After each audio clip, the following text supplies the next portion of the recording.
Oh my goodness.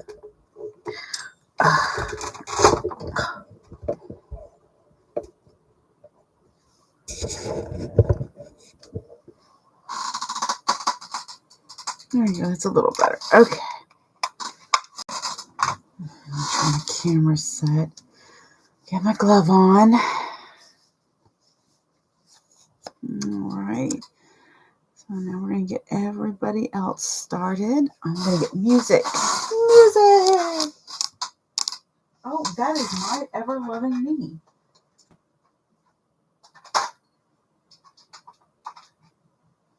Did it actually turn on? Good morning. No, of course it didn't. There it goes. Maybe that did it. That did it. Okay. Good morning. Let me get what I need. You got what I need. Just say you're just a friend. Boop. All right. Well, I am not watching that while we're sewing because I am already dealing with nightmares. Good morning, folks. Forgot to get the music's going.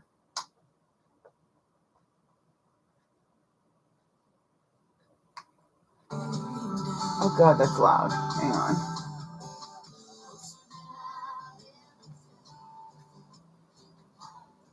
That should be good. Okay. Turn it up or down depending on what y'all need. Okay. I gotta wear my glove today. My wrist has been bothering me. So while I'm waiting for more folks to get on,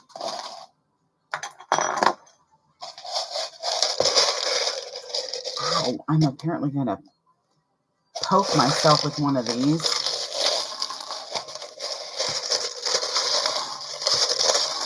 All right, getting some clips out.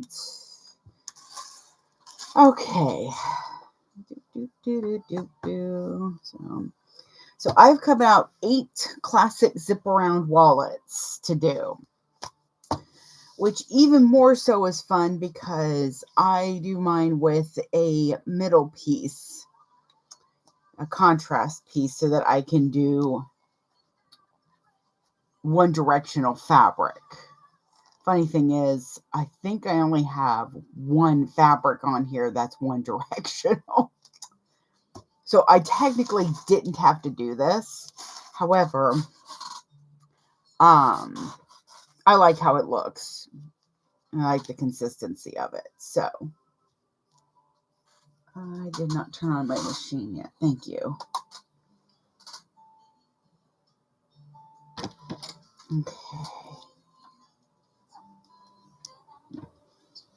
I'm going to do a bit of a bob and dump here, so we'll see how well that goes. Let me move these clips. So I have everything cut out. I have a lot of stuff already prepped. But I promised y'all that I would not have to fight with this so much. I would show you. I just realized I left the linings in the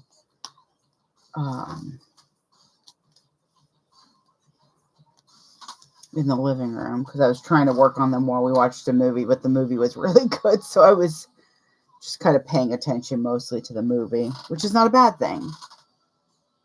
Okay.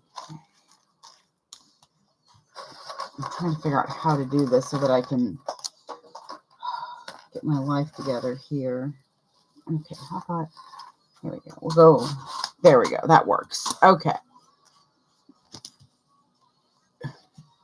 So I've got these strips. The hack for this is in the Maggie 55 group.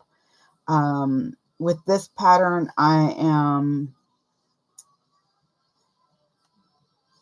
almost want to say overtly cautious about giving out measurements. And that is because the designer is, she's just very adamant about no measurements being given out, and that's fine.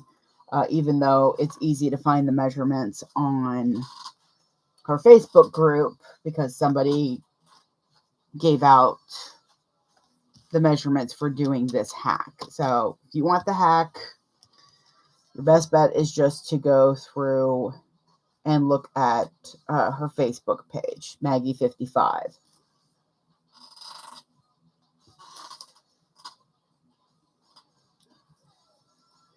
So I do pretty much all the prep work that I can at the table.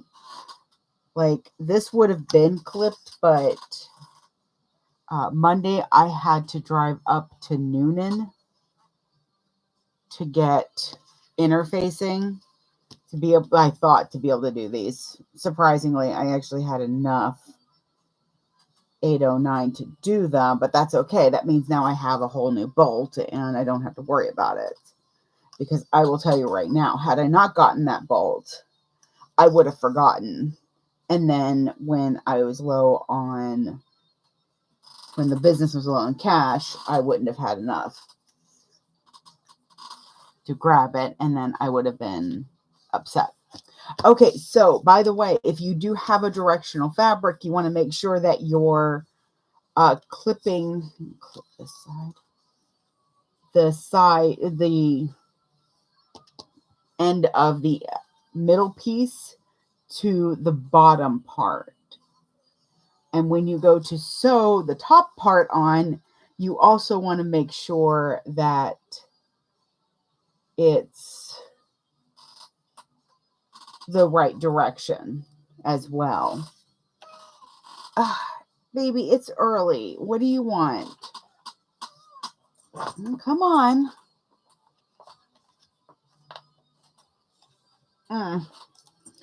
There's a kitty cat. Hey, buddy. Hi, good morning. I love you too. You know, I love you very much, but I am extremely busy today. I have a lot of wallets to do. So I got another 8 of these cut out, and it's dark in here. Hey, you.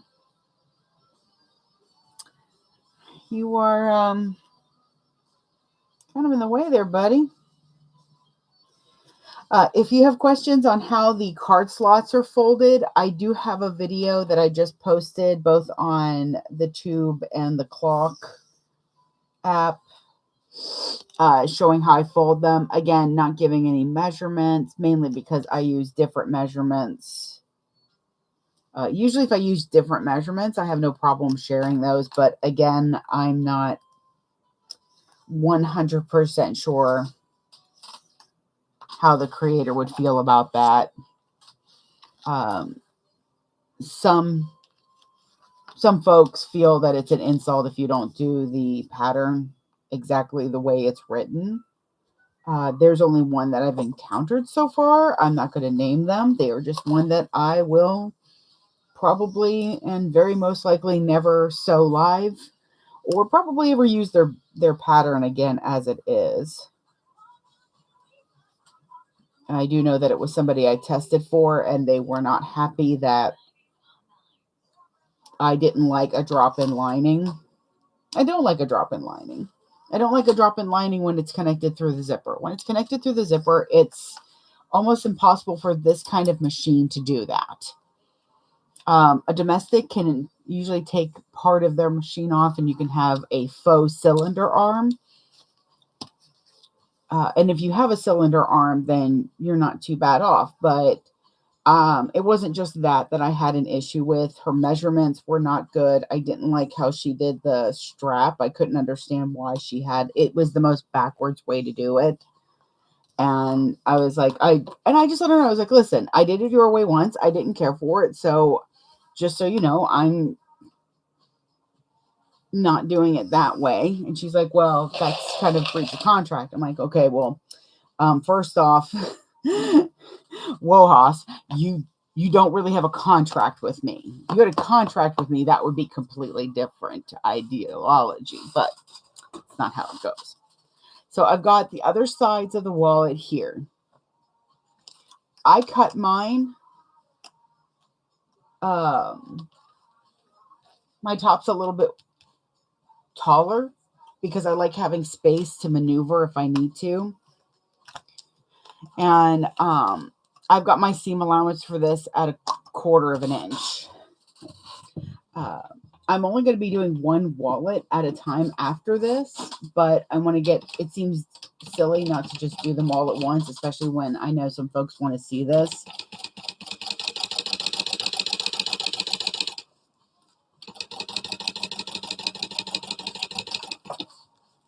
It might be running a little late. Yeah, okay. So yeah, I'm just pretty much going to sew one right after another here. If you've been here for even a hot second, you know how much I love a good chain stitch. Excuse me. Hiccups.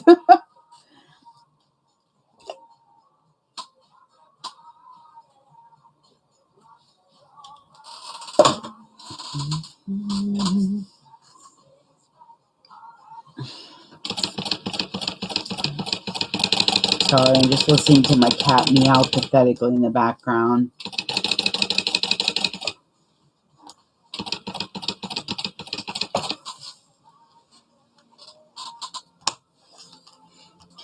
The way I clip is I put one on each side of the sides so that when I'm unclipping these, it doesn't shift as much. So I'm able to start where I want to without feeling like it's going to come undone. And just take that clip off.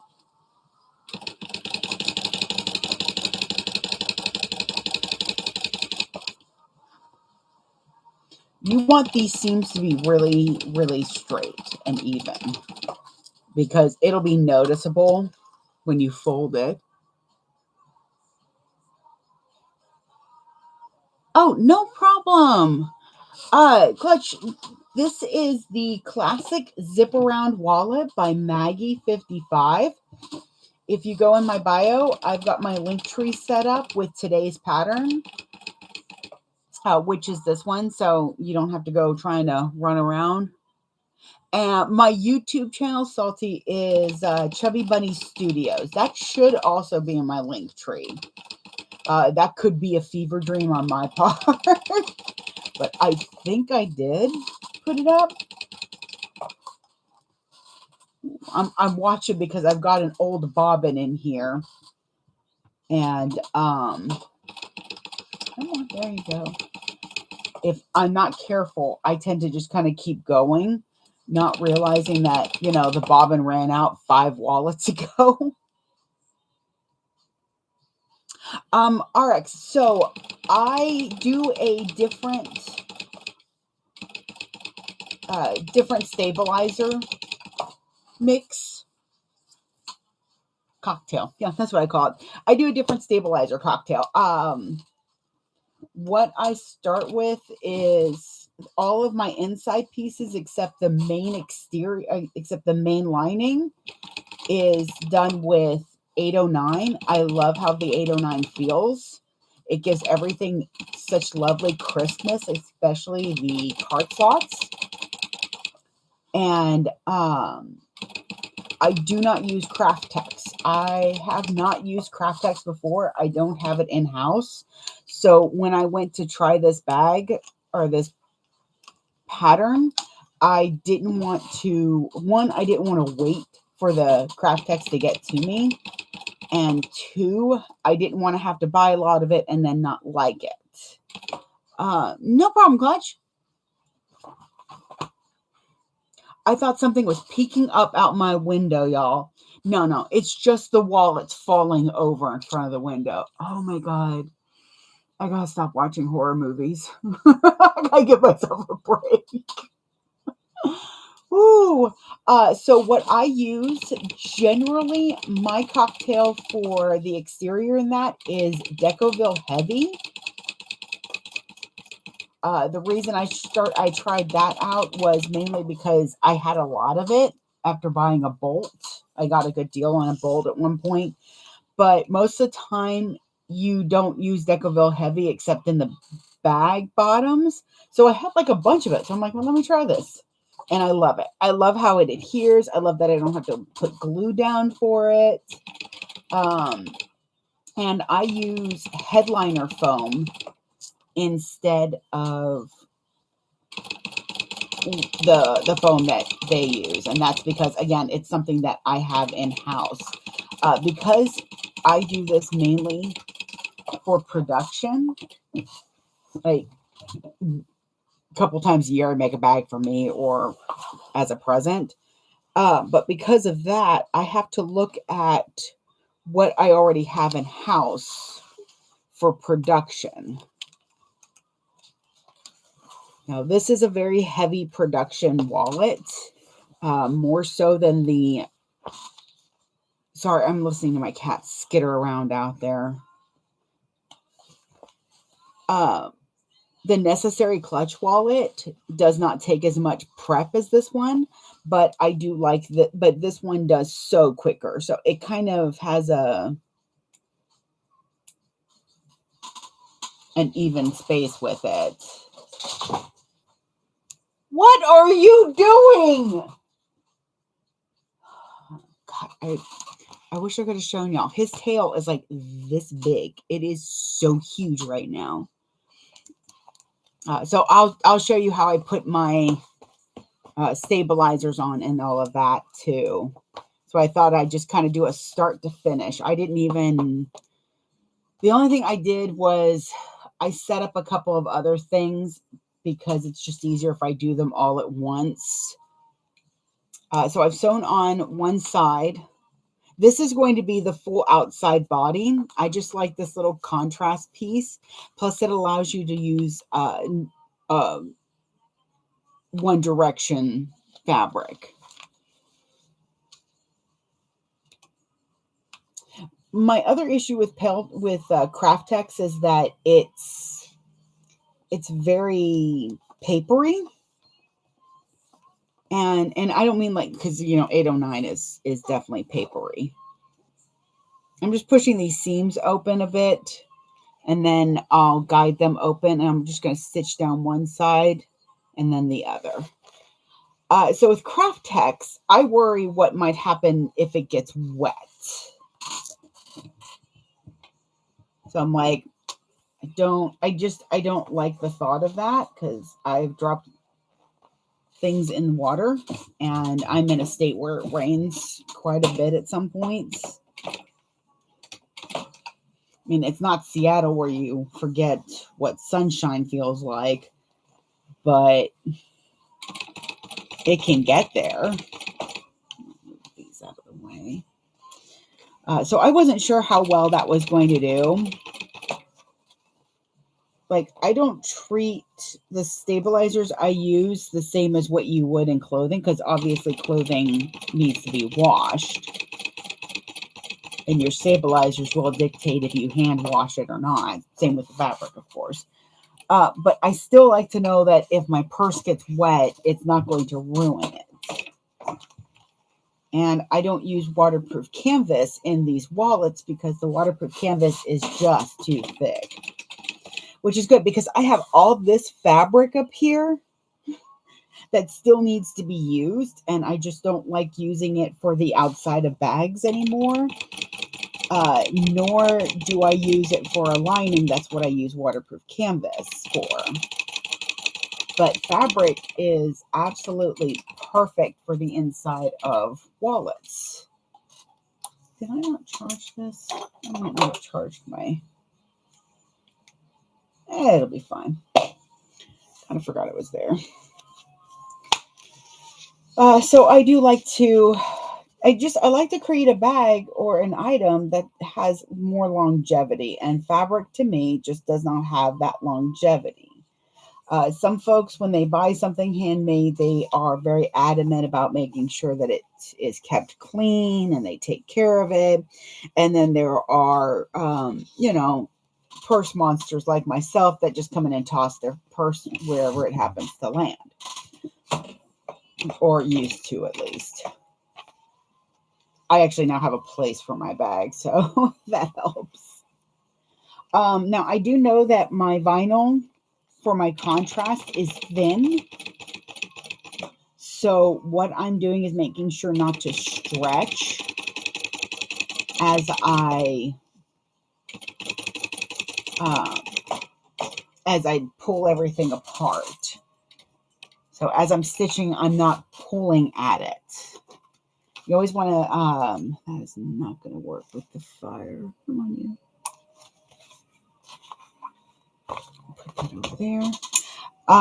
You want to understand your materials as you're sewing them, so that you know if you're going to be stretching anything out of commission.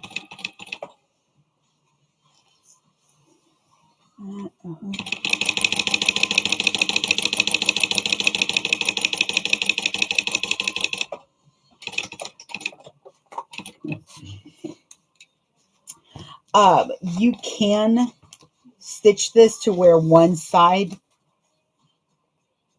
is behind. You don't have to butterfly it. There's enough stabilizer keeping everything together on here, and glue and tape and then stitches, that I'm not concerned about that as much. I also don't think, I haven't done one yet where it's behind the inside. I just don't know how well that would sew with the zipper. The flatter and more even everything is, the better everything sews down.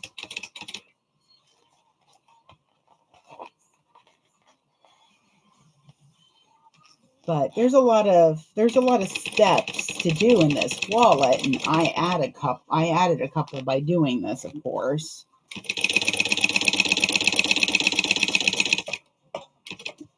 But I wanted to be able to use all my vinyls.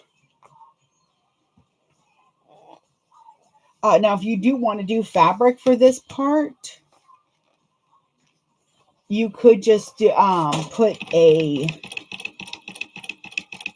they have fusible vinyl, clear vinyl, or you could just put a really thin clear vinyl over it, and that will help protect it. And it makes it look really nice too. I made one for a friend of mine. I put little shakers pieces in it though, because I couldn't help myself. It was just so cute. Come on, you. Now, if you want, you can put tape on either side of this and then top stitch it. It just seems like an extra. I already used so much tape in this pattern, because I know I'm going to get questions like at the conventions when I'm selling these, because this will Dragon Con will be the first time I'm selling these wallets alongside my NCWs. And my NCWs are the same price, but they do come with a wrist strap. But that is because they don't have as much interfacing and prep time and stuff with them. And I'm clipping in between my seams to separate these, because I don't want to catch anything on fire.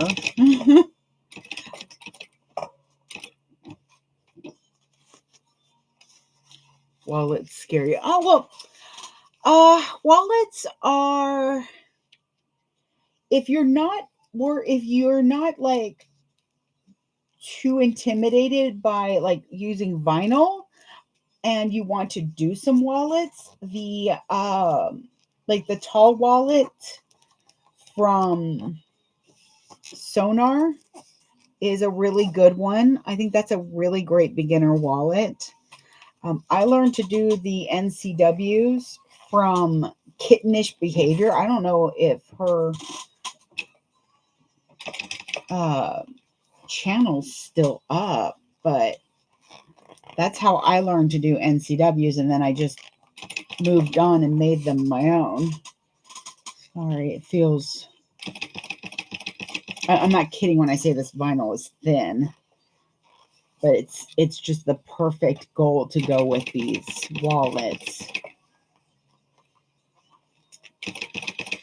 I just accommodate to it. But yeah, wallets can be intimidating. Because You either have the folding method of the card slots, or you have the recessed method. And it almost feels like either way, you're kind of, between a rock and a hard place. The only way to not be intimidated by them is just to do it. The first one I made, I thoroughly went in thinking that this wallet is going to be awful.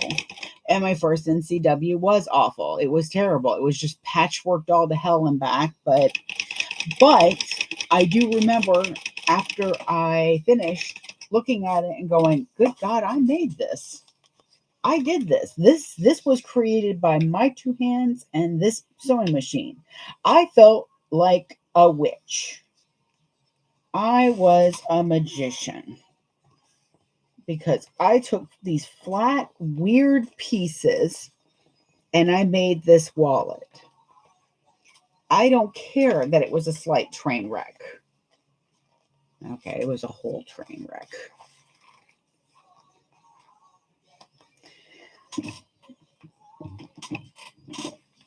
The thing is that the only way not to be scared of doing a bag or a wallet or that is just to do it.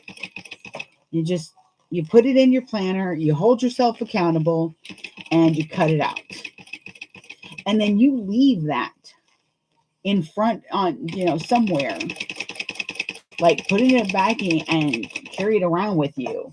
Make you feel bad that you haven't done it yet, so that you sit down at some point and sew it.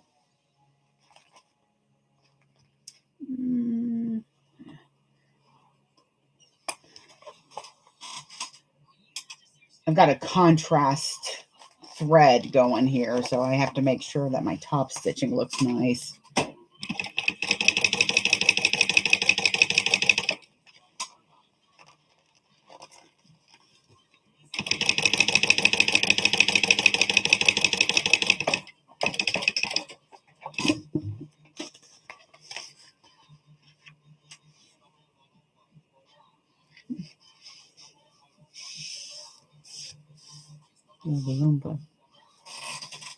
Morning, Cindy. I'm gonna get your replacement block on the printer today. I tried to get it on last night and then the power went out, which means everything that we were doing was almost lost. So that was fun. Get a 3D printer, they said. It'll be fun, they said. You can make all the things, they said. If you decide to get into 3D printing, make sure you get, and you're in a area where you lose power a lot, make sure you get one that's got resume on it. And one we call Serpentis has resume, but sadly, the Baroness does not.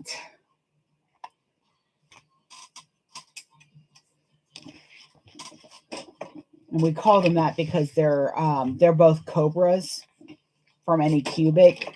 So I wanted to make sure they had cobra names.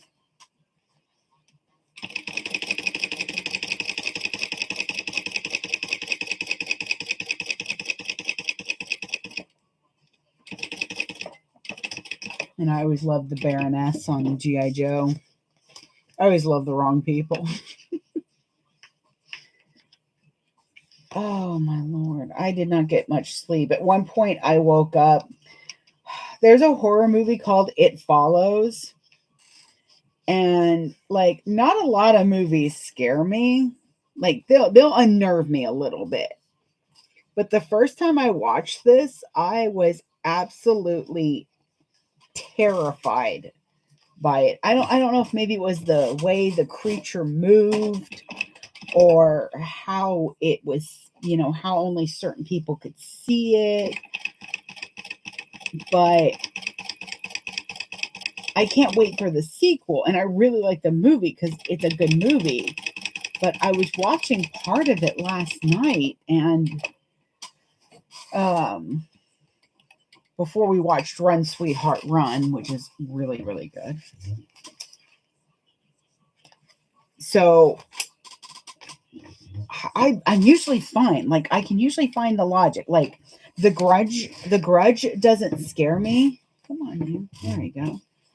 The grudge doesn't really scare me. What did you do?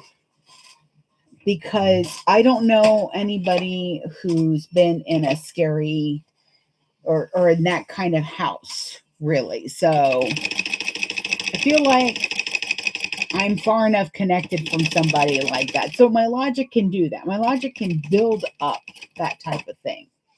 Slasher flicks don't scare me because I've lived in a couple of bad neighborhoods. We'll just leave it at that. Religious ones, like I've never seen. Don't you catch fire? I've never seen The Exorcist. Um, Supernatural movies. Those usually kind of mess with my head.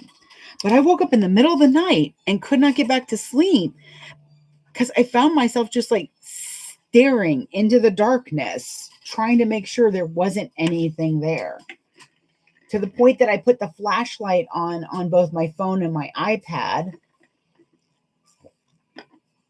so that I could see that there wasn't anything in the dark.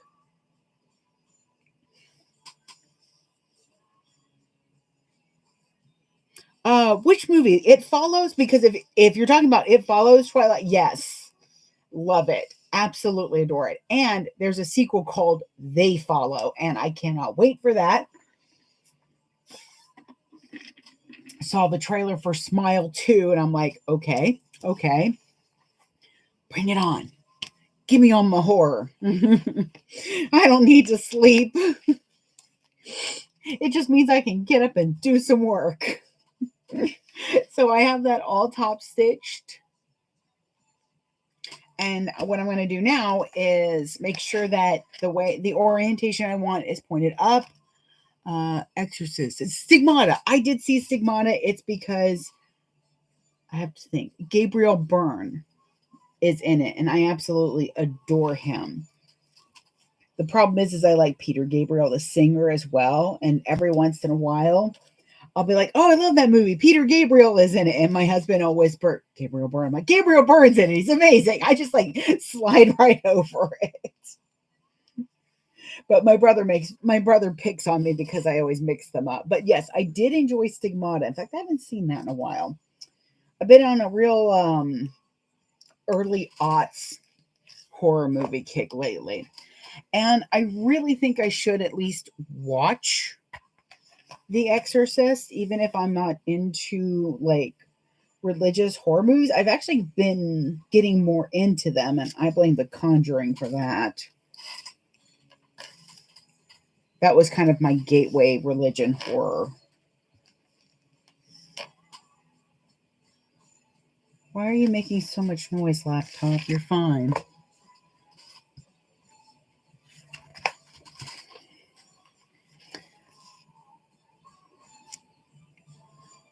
Good morning, everyone. Happy hump day. That would bother me. Come on, you. So we've got wallets galore. So the next, at least this one and the next live will be, make sure that's right side up. We'll be working on at least one of these. I might do two at a time. It depends. I think I might just do one. We'll see. For the live, at least. I mean, don't get me wrong. I love a good batch sew, but whew, sometimes I need a break. Actually. So for some reason, this piece doesn't look like it got cut evenly. So I'm going to sew it from the other side because I need to make sure that this middle piece is even. It will bother me a lot if it's even an eighth of an inch off. And I can ignore an eighth of an inch, 16th of an inch, but I know. Oh, look at the new nails, by the way. They're all like Somebody called them clown pride or pride clowns. And I kind of like that. Now I want to see some like clowns all like different rainbow colors representing. I think that'd be fun. I think I know an artist that does clowns. I'll have to ask her or them. Them.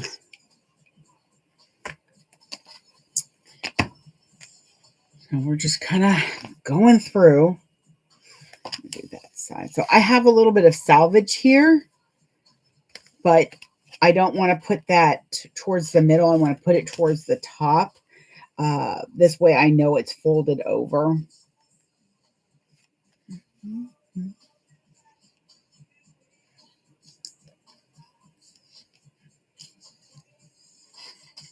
I almost did not come on this morning. I am so tired. I didn't feel good last night, and then, staring into the void all night to make sure there wasn't anything inside the void coming for me. That did not help my case at all.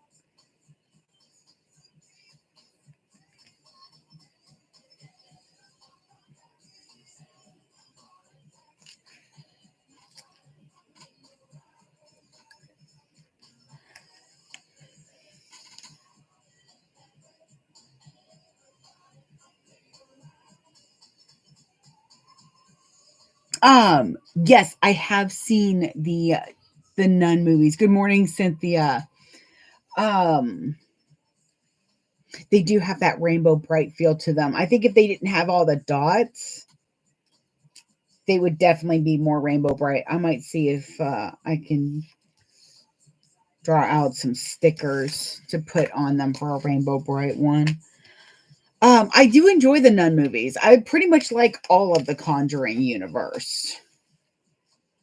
My husband's favorite is Conjuring 2 and anything of the Annabelles, but that's because the dolls freaked me out in the first place. Like, they unnerved me. As a child, I never had dolls. I had tons of stuffed animals, but not dolls. I had one, and she was constantly surrounded by things, and I didn't want her. She was a gift from some family member, and I told Mom I didn't want her, and she's like, well, you got to be polite and take it. I'm like, great. So this is the beginning of my comfort level not being important to anybody else but me. And I'm like, I don't like dolls. And she's like, well, you've got to keep it anyway. So that doll was absolutely surrounded by stuffed animals at all times because I didn't want it to come at me. And I never told my brothers that dolls scared me.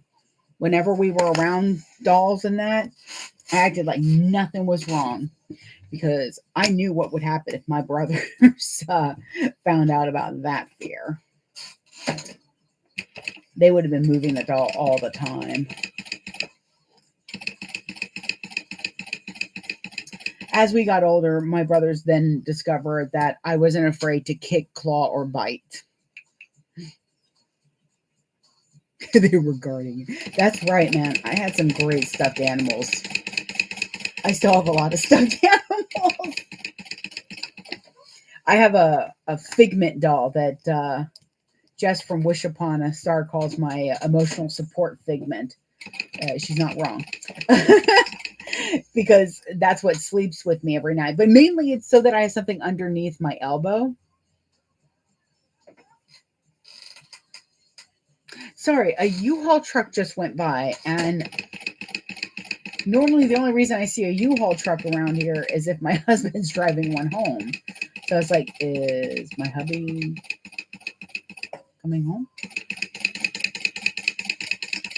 Oh, I could have slept in more too today because I didn't have to take him to work, but I forgot. So I was like up and dressed and ready to go. And he's like, okay, I'm going to go to work now. I'm like, shit, you brought a truck home, didn't you? He's like, yeah. I'm like, that's something. I'm like, why didn't you tell me? He's like, well, you were mad at Baroness, the 3D printer. I'm like, Bet your ass I was mad at Baroness. It's like, so I didn't want to make it worse. You know what would have made it better? Not having to get up that early. Just taking off some of these clips. Watching this dude try to figure out this truck.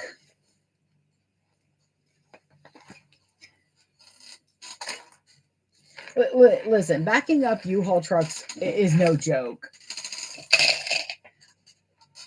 I can do a 10, a 15, and a 20 foot, but that 26 foot makes me nervous.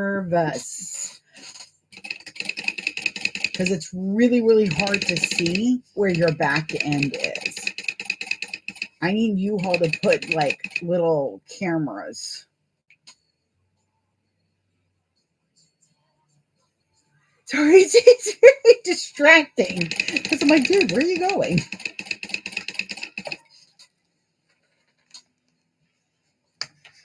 That, and if somebody's moving, if one of my neighbors is moving out, I want to know, because I like my neighbors. My neighbors are all pretty cool.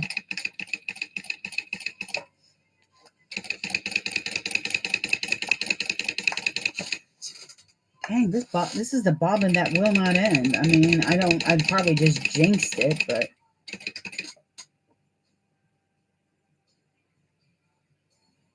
You should have went back to bed. I did go lay back down, but at that point, I knew I was going to have to start getting ready for in here. And if I went back to bed and just went to sleep, oh my God, I forgot to do that, didn't I? If I had gone back to sleep, I know I would have like overslept and then canceled the live. And it's just one of those where I'm trying to make sure that I have a steady schedule. The algorithm doesn't like change.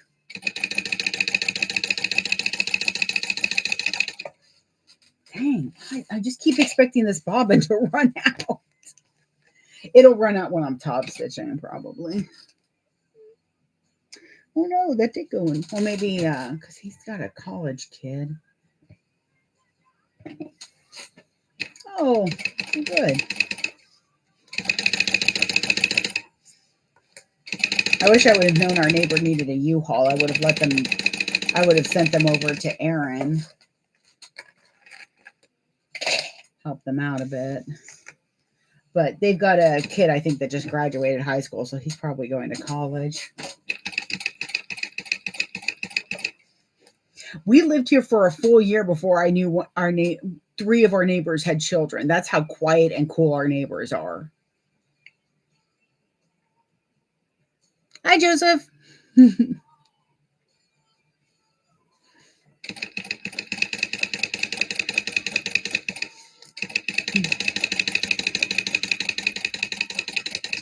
right. So that's the other side.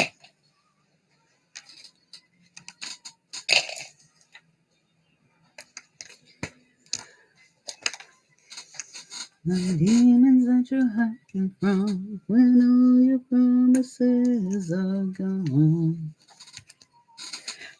This is the other reason I try not to do a lot of batch sewing with y'all, because it's kind of, I don't want to say boring, but it's not as exciting.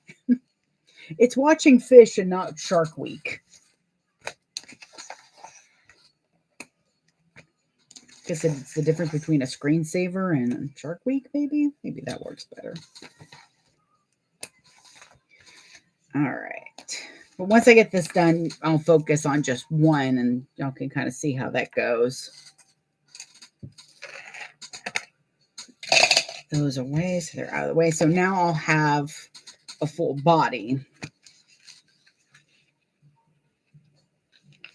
Yeah, because I was going to do all of them. Let me just pick one of these to do.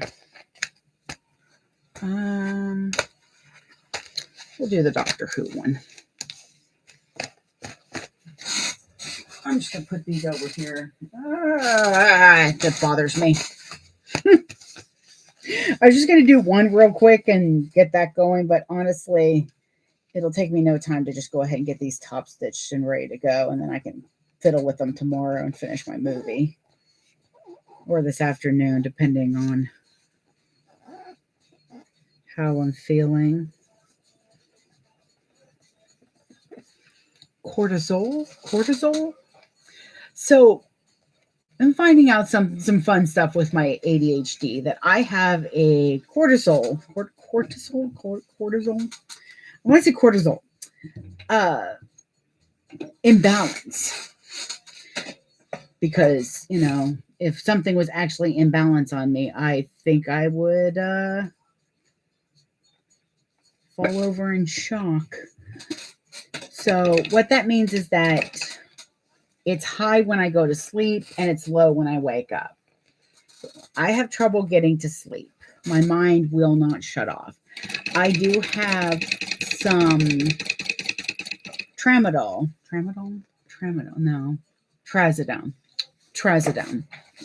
Tramadol is a way different medication. All right, hang on.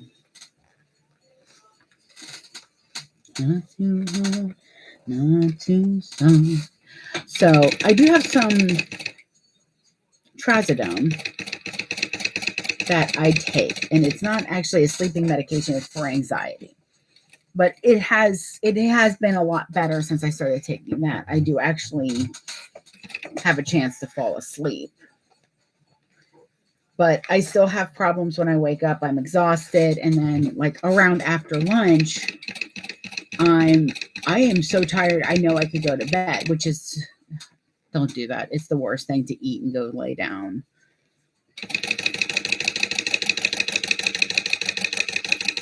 It's really, really bad for digestion. So the doctor recommended vitamin D. Or, well, what was recommended, I have to talk to my doctor about one of the other medications, or one of the vitamins, magnesium something or other. I have really good nurses at my doctor's office who understand that when I say something like my popo's low, they know it's my metoprolol, something like that. Or if the trapezoid is run out, they know it's my tramadol. One day I'll actually learn how to say some of those names properly. I've been working on it. But someone recommended that after lunch to go outside for 15 minutes, because a nice hit of, really, y'all just going to be like this on this side, huh? A nice hit of vitamin D helps a lot. So yesterday after I ate, which I probably ate too much, it was just so good. And leftover quesadillas from the spot we went to in Noonan. Really, come on. I do not have the spell slot to have things not cooperate with me today.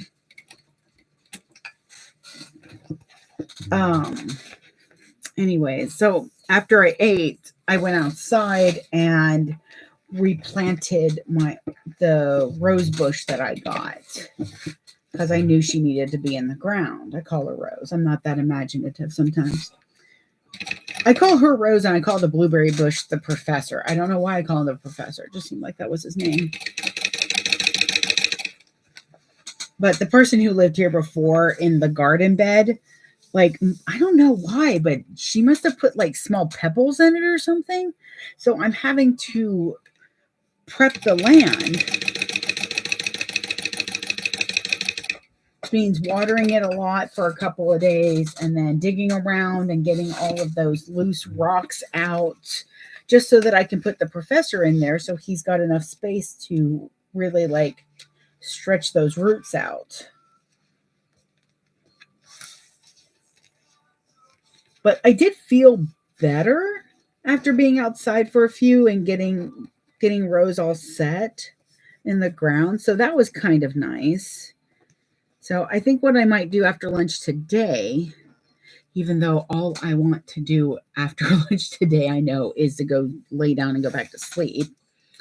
I think what I'll do, maybe if I tried this way, that might help.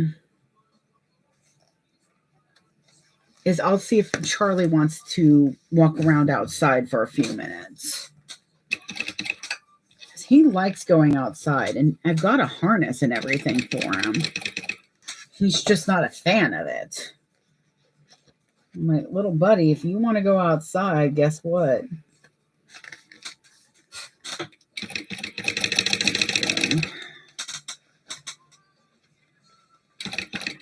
Really?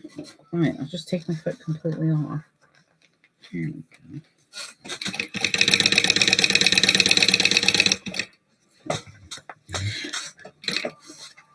I feel like my patience is not going to be the best today, and I'm not going to apologize for that, but I will say I am sorry if I come off like I don't know how well my voice is going to be schooled. The more tired I am, the less I work on it not making me sound like a contemptuous bitch.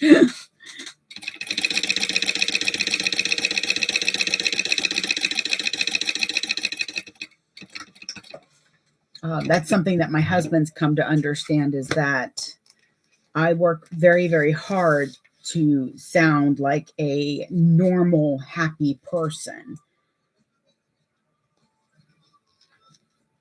I can be in the best mood in the world, but if I'm exhausted, I sound like I'm just cranky in that. And it's just because that's how my voice is. The only reason it even comes close to being, I hate using the word normal. I really do.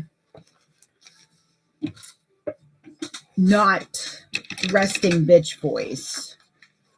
The only reason that I come to even default into that is because of working at places like Disney and theme parks and that.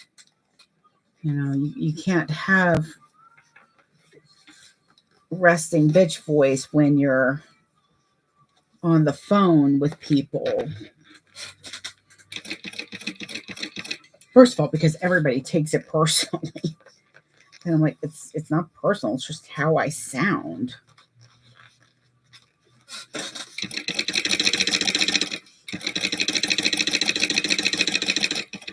As it is, I've only really known about this being an issue, or that it's not, I don't want to say not my fault, but it's just who I am in the last few years. Stephanie, I am working on a batch of classic zip around wallets. Once I get all of these top stitched, the bodies, I'm just going to start in on one so that y'all can see the full process from practically start to finish. This is the bobbin that will never end, apparently, because I haven't had to change it out yet.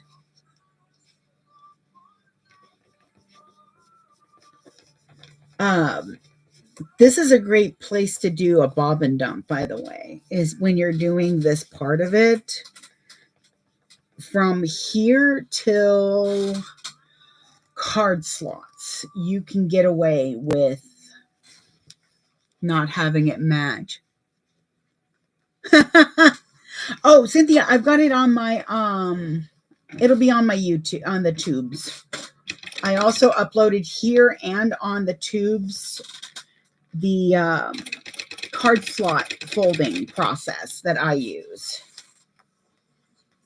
It doesn't have my measurement. It doesn't have the measurements that I use, mainly because of the fact that she doesn't want any measurements given. And again, that's fine. I did. Not everybody that watches a video of something being made has that pattern. Sometimes, like, there's a lot of times that that I'll watch a pattern being made before I buy it, because I want to make sure it's not a process that I'm going to absolutely despise.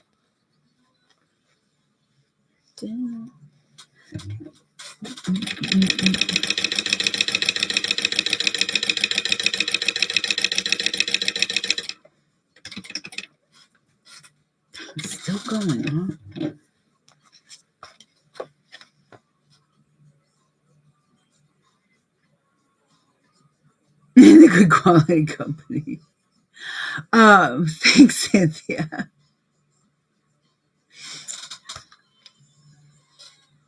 Morning, Bo.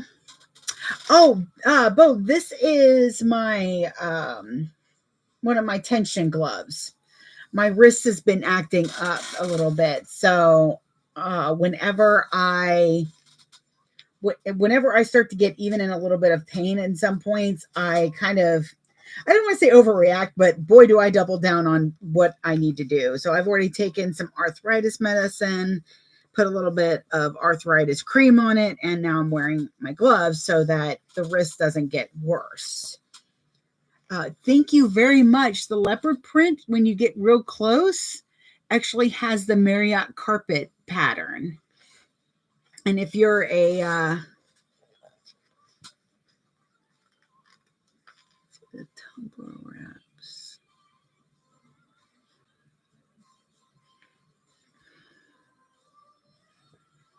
Let's see. What tumbler wraps, Cynthia?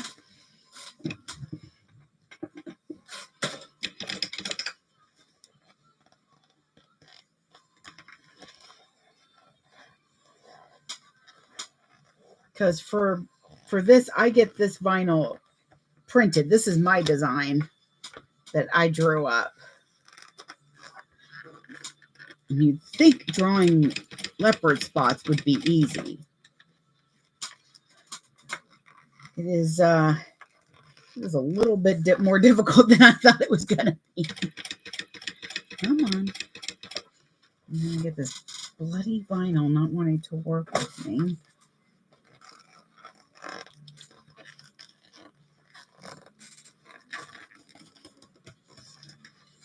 Lord. Vinyl, I do not have. There it is. Bobbin got me. Knew it was going to happen on top stitching too. Okay. Trade this bobbin out.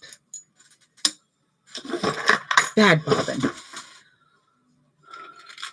Go with this one. Actually, yeah, this will be fine. If you know you're going to be doing a lot of top stitching in the next few, make sure you've got like almost a full bobbin, because this sucks when it does. Pull that up. Oh, yeah. Yeah, I saw that those were on sale. A couple of them are on sale too. But I don't know if they still have any available, but these tumbler covers, they've got a 2-pack in my, will you cooperate? There's a 2-pack available in my Amazon shop for $4, the bear ones. Ay, Dios mío, everything is challenging me today, and I would like it to stop. I didn't get the memo. Come on, there we go. Maybe. You put your bobbin in wrong one time, and now all you have is nightmares of doing it again.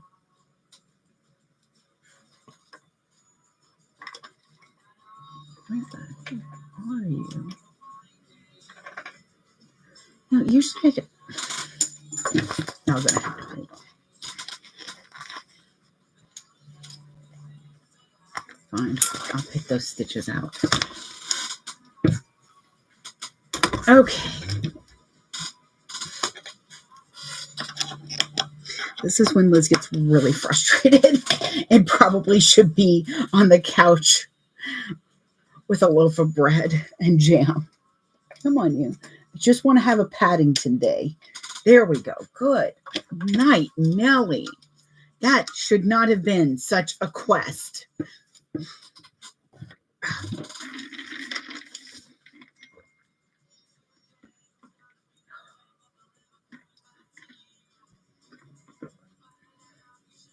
Okay, that's better. I got a new thing to do, cold brew coffee, and it has been amazing.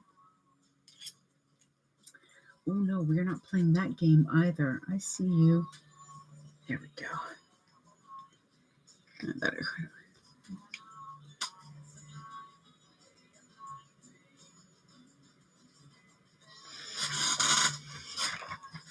Sorry.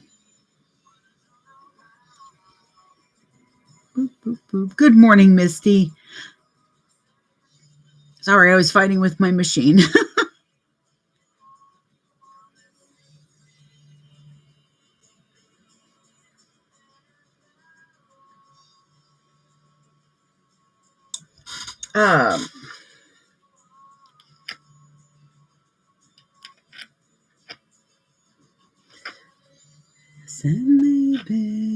So I'm picking out the stitches because I had to, normally I wouldn't have moved this out. I just would have like gone back to stitching because it's top stitching. However, Tiberius decided to be a little bit of a pain in the butt this morning. So we're just going to, so I picked out the stitches nice and slow, or nice and gentle.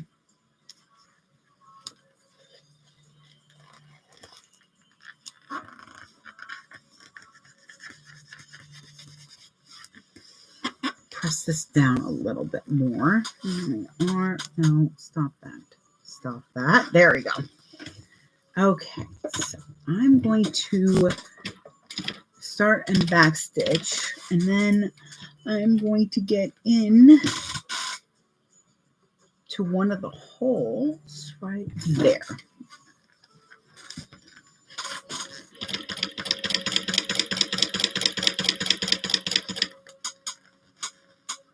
Now, because I know I'm sewing at what I call my top stitch speed,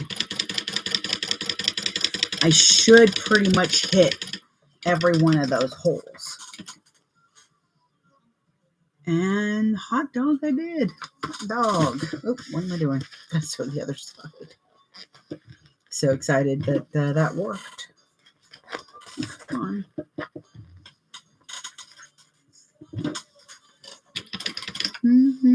Oh,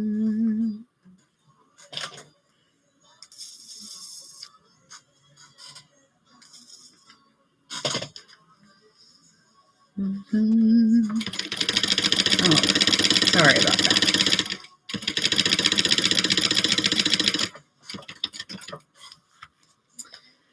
Oh, kind of glad I have y'all here. Otherwise, I think I would have just thrown in the towel and gone back to bed.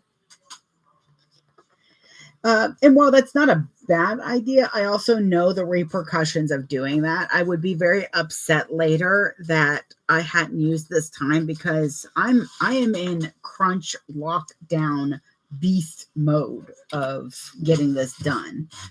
I opened a pre-order for some Eda bags, the one I made on the live last time. And they all 10 sold out. So I'm like, well, Cracker Jack. So now I've got to make those for pickup. Are you actually folded over?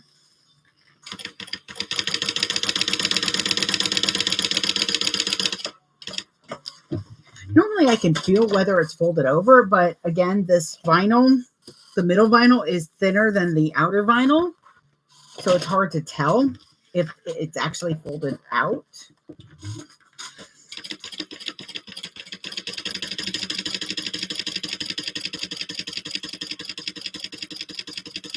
I'm also doing my best not to stretch it because I'm trying not to distort it. Mother-loving puzzle piece. Try that again. Sorry, y'all. Puzzle piece. Oh, no. I'm sorry, Andrea. Yeah, I just get the material printed. But pretty much except for the original carpet pattern, it's all my pattern. They're hand drawn.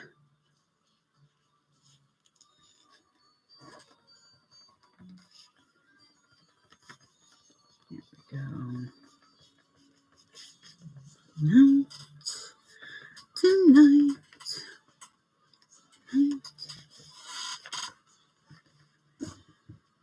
In fact,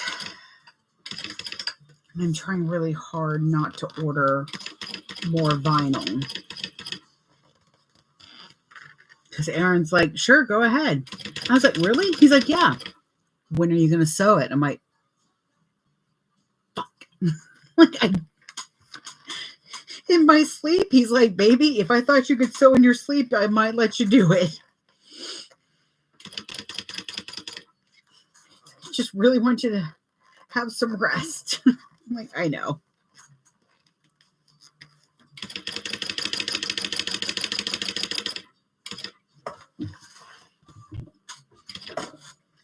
I know, and I'm actually on a sleep schedule, so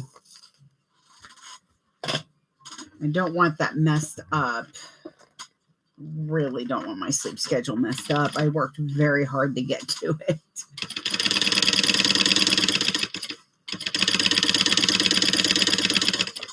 All right. Whew.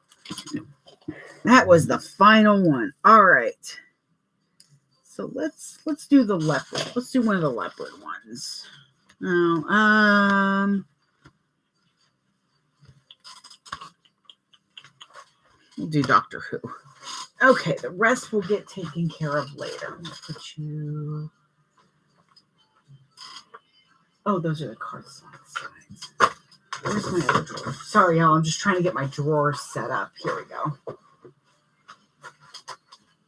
They put a man on the moon. I'll make that anyways. Okay, so for this, that is a trash can that I don't need. For this pattern, you need, of course, your outer shell. With the outer shell, you need, she has craft text. I use Decoville Heavy. I'm not sure what foam it is that she recommends, but I use the headliner foam. So it's got a really soft side and then the exposed foam. Oh, good Lord. Hang on. I forgot. What are you doing? Get off your sister.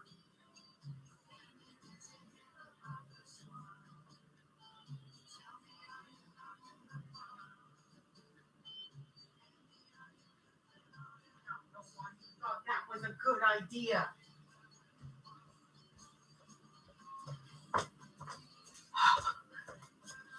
All right, so I feel like I'm yelling at children out there. She did not look happy. They're both fixed, but boy, was he acting like they wouldn't. Oh, good, they're still on sale. Yes, so the this is a tumbler cover.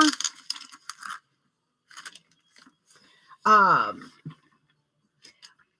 love the cup I got from Lauren, but this cup does sweat a little differently or a little bit more heavy. So when I'm at my sewing machine, I just use a cup cover. It works really nicely. So then you need your exterior. This is Peltex 71F. This is the one without any sticky on it. I just used some tack spray to put it on. And I've already cut the little pieces. So need that. Hey, baby. Then I will need 2 with that side. 2 with this side. So 4 accordion pieces. 4 card slot sides. I cut mine larger because I like to be able to cut it down to make sure that it fits the way I want it to. Then, just 2 of these, right? These 2. What's under here? Oh, and my cards. Okay. Then 2 card slot sections. And then the zipper pocket pieces. So I'm going to turn on my heat press. Prep that up. So I did go ahead. I always prep my my stuff at the table. Simply, I'm making the classic zip around wallet by Maggie55. Oh, she'll love those. Yeah, they're so cute. Like I said, I think some of the other ones are on sale, but the bears are just too adorable. So the way I prep my zipper pieces at the table is I cut them out at the measurements, and then I fold up what I know is going to pretty much what your lining or your stabilizer pieces. So this is 809. I like the stability of it. As you can see, it sits nicely because it's almost paper. And then I do that on the lining pieces as well. I clip my middle and I put 1/8-inch wide double-sided tape on there for the zipper. So those are taken care of. As I said, I have a video on how I fold my card slots. So those are prepped and ready to go. I just have to mark the centers. I put a little bit of glue so that the card slots will stay stuck. And that's why I don't go ahead and mark the lines, because I want to make sure that that glue sets. Then I, of course, like I said, I have my card slot side pieces. Sorry. Then what I do is she has you cut off a measured amount on one side. So you want to make sure that, there we go, that you have mirrored sides. So I have 2 of each mirrored side, folded in half. I mark my midpoint, so that that's taken care of. That's glued down. So this is not in the pattern at all. This is how I do this part. So let me move you down just a little bit so that you can see. Yeah, that's good. I'll move this stuff over here for the moment. So let's see. So I have created one piece to cut from. But I like that little stripe of different material. The way I make sure that everything has a nice midpoint is I start by lining up my sides so that my contrast lines up properly right there.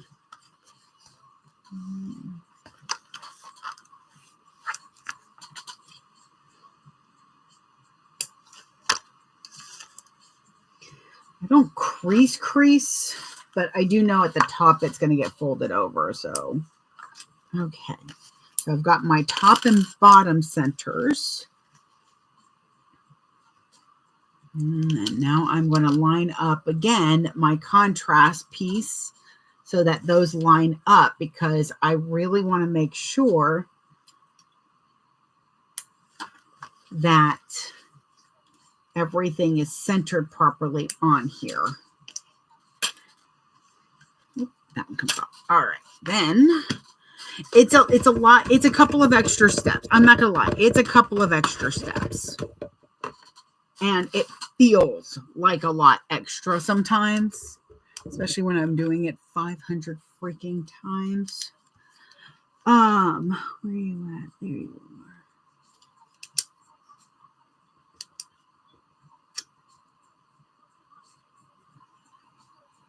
So I'm going to line up my ruler. I'm going to make sure that my ruler is lined up with my centerpiece there. Make sure when you're marking these lines that it doesn't show through the front, because then you have to redo your whole wallet.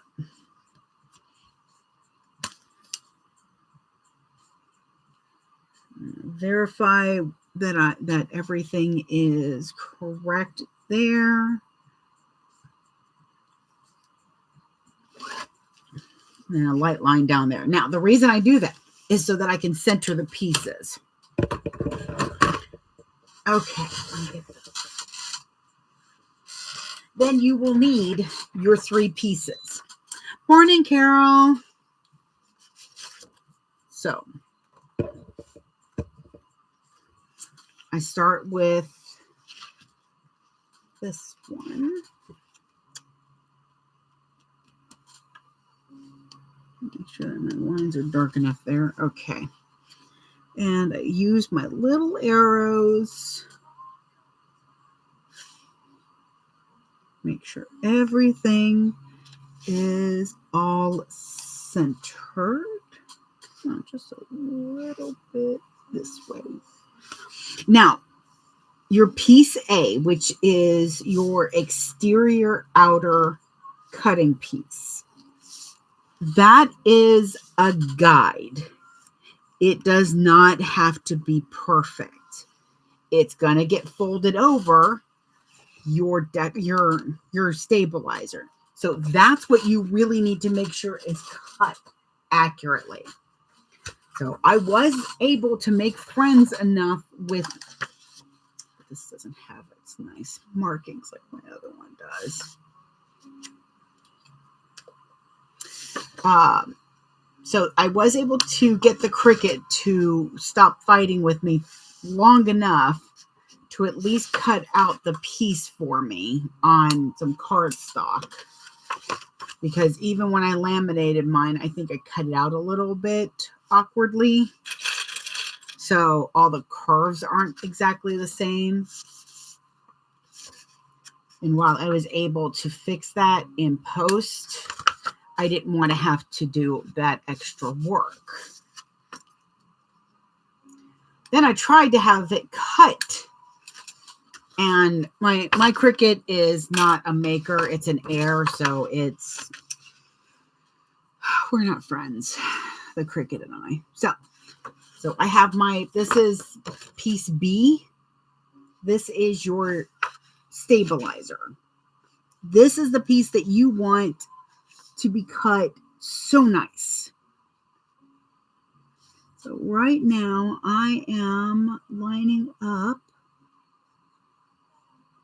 my mid marks on everything, making sure that lines up where I want it to. Make no difference. Give you one last time. Okay, so now I have the exterior, and then I have the stabilizer. Again, the stabilizer is what your wallet's going to look like in the end. So this is the most important piece.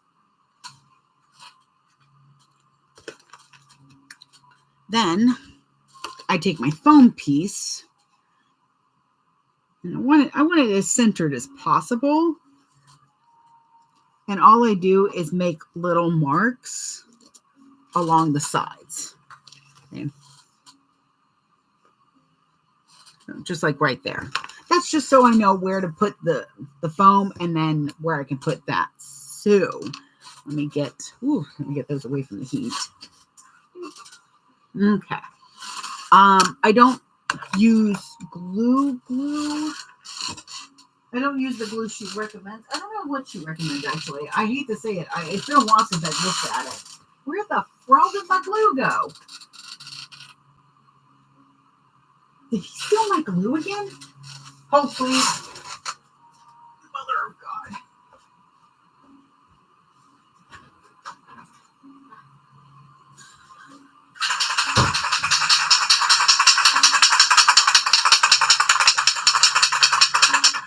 Okay, sorry about the noise.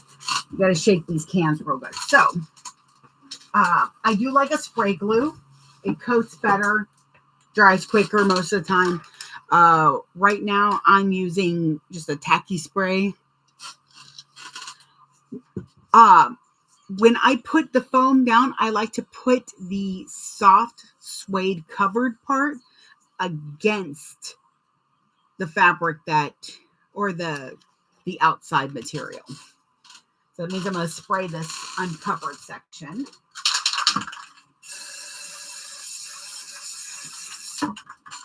Over there, please.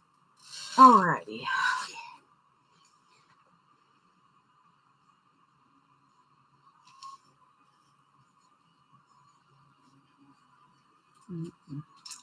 Now I cut my foam a little shorter because then I can use one of my rulers that I got from Mormino and not have to try to measure it differently. And then I just trim that. Okay, so this is ready to go. Let me move all of this over here for the moment. Okay, so I have my foam placed on there.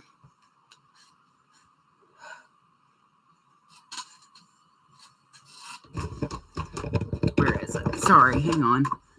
I am not used to doing.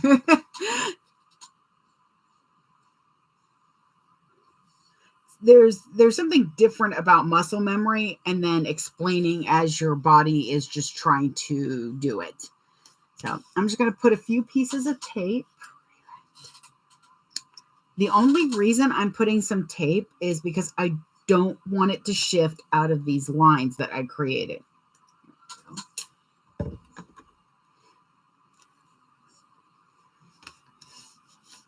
I worked very hard to put those lines down exactly where I want them. I want this to sit because, again, that's where this is what my wallet's going to look like in the end.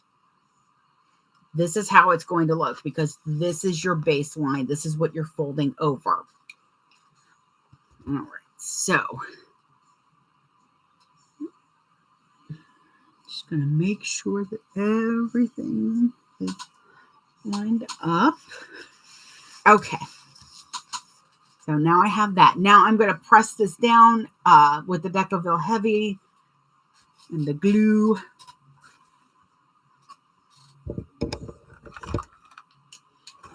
If you're using vinyl, always make sure that you know how your vinyl is going to react to glue and everything.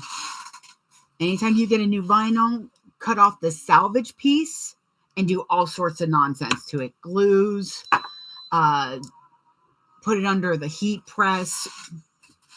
That salvage is the perfect, use that again. The salvage is the perfect place to try this stuff out. So after I've pressed it, because of the foam, these edges don't want to adhere really. So I just go around with like my fingers or most of the time with the bone folder because it's still warm. And I just press down those edges. Ooh, I need to do one of those too. It seals in that foam really nicely too.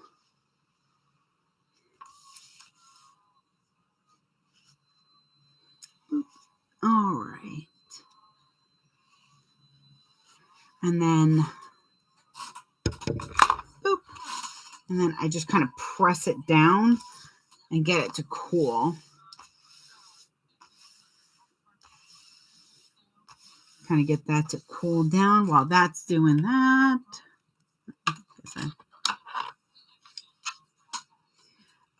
I did remember to cut out my nameplate backing. I did not remember to grab anything I needed from the other side, though.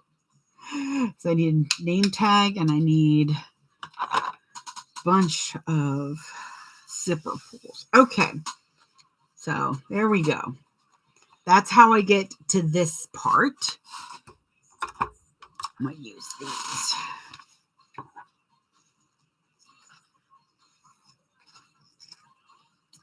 Now, it's okay if this cut is a little bit rough. Once again, this is not going to really be seen. This is not a raw-edged project. So but you don't really want to go too much smaller than what the pattern is, because you're folding that over, and the only thing that's going to be really holding that is your glue / tape and the zipper.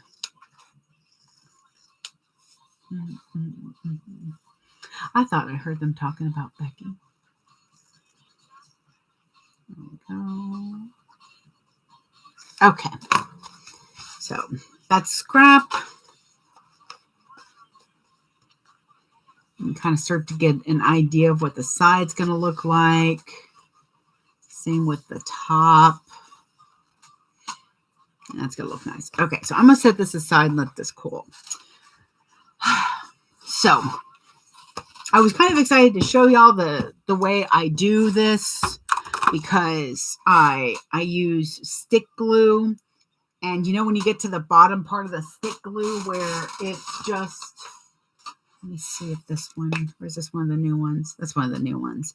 So normally I use stick glue on my inside one, and I wear a glove and I just smear it and it goes really well. This material is a weird waterproof canvas. I'm still unsure as to what exactly it is. But the problem is that it does not like the glue. We're going to decline that. Thank you. Good morning, BB.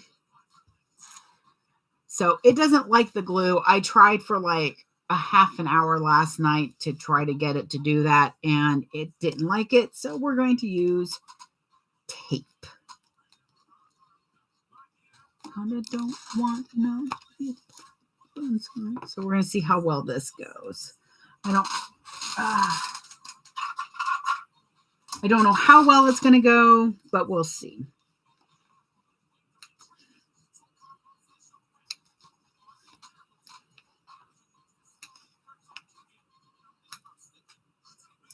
But when I tape down, I tape down at the edges, the outside edge. I've noticed that it tends to stick better that way. You also have a less of a chance of sewing over it.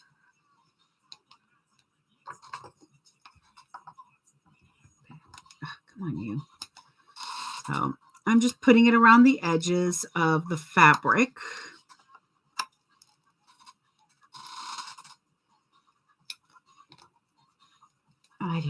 Okay.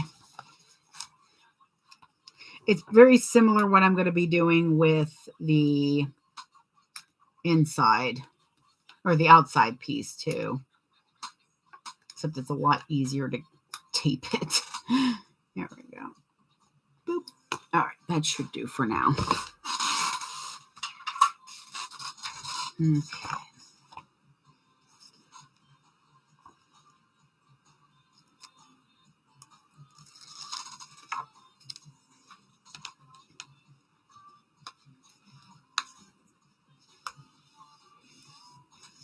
Hopefully that does enough. Oh, yeah, come on.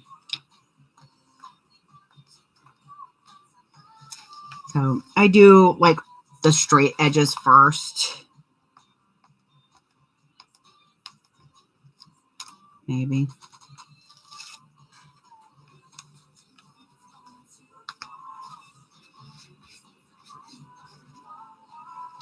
And the tape should be fine because it's a nice sticky tape. So see,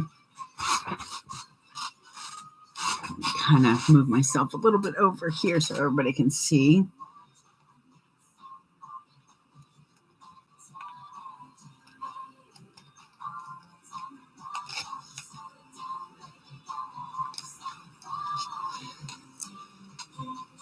I hate to say it, but this is kind of working out a little better than the way I usually do it. So with the corners, I start in the middle and then push the outside ones in. I don't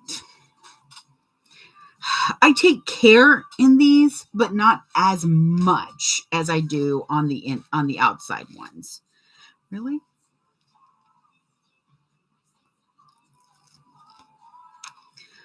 Oh my God. The problem is on the corners, the tape sticks to everything. It sticks to the table. Sticks to everything but the bleeding fabric.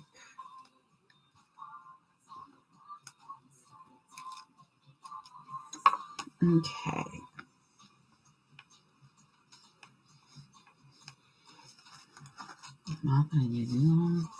So, see, it's not perfect, but this little notch is mainly here to help with putting the zipper in. Yimi, we are making the classic zip around wallet by Maggie55. I am fighting with double-sided tape as we speak. All right. So this is the inner part of the wallet.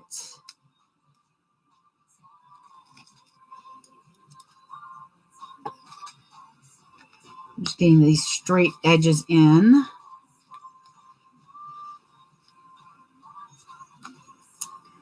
Okay.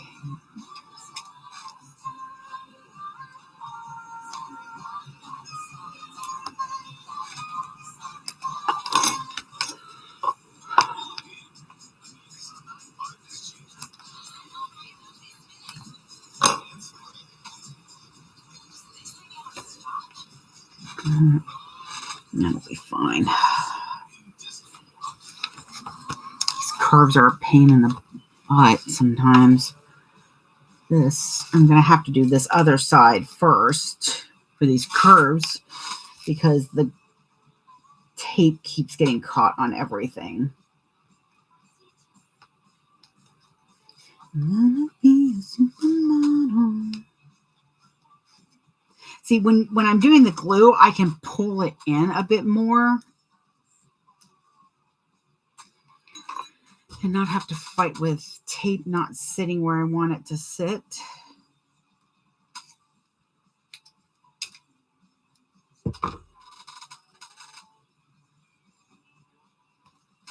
Yeah, that'll make you stick.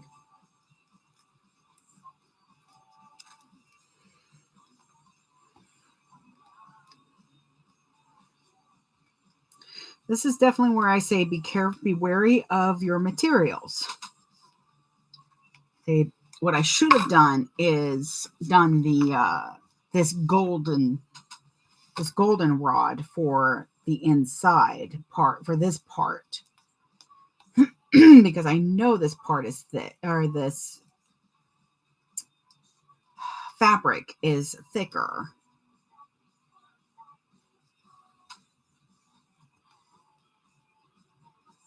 So I knew it could end up being a problem.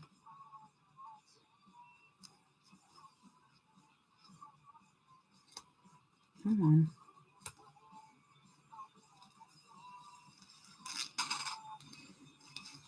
Okay, I think that's good. Again, if I had the glue, by the ability to use glue on this, I think it would have gone better.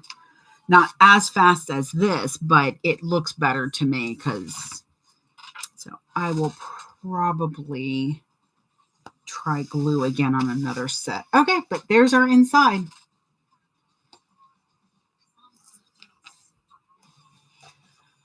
So far, so good, I suppose. All right, fun time. Did I bring in those scissors? I don't know. Doggone it.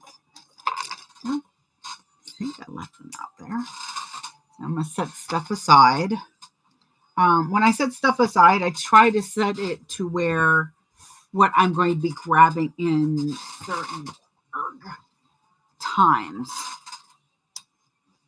I don't know what that was wrong. Okay, here we go.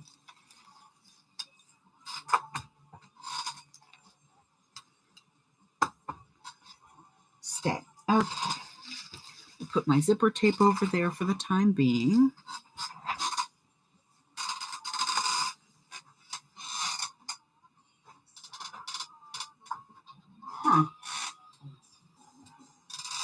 well, I guess we're going to use the other scissors, but drat. I have smaller handled scissors that clip really nicely for this. So now on the outside, I'm going to go around and do triangles. I'll be very honest. I have tried to shortcut this. I have tried to do it really fast. This is where you want to take care, though. You can't use pinking shears. It doesn't work.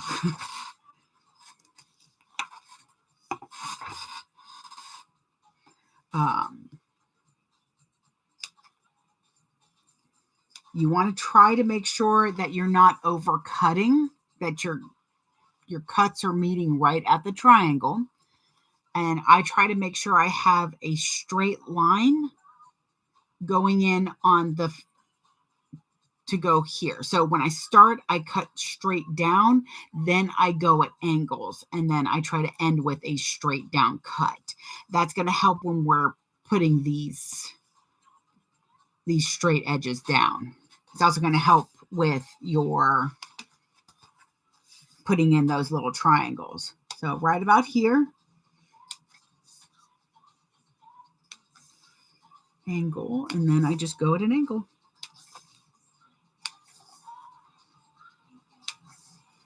You don't want to go overboard with your triangles.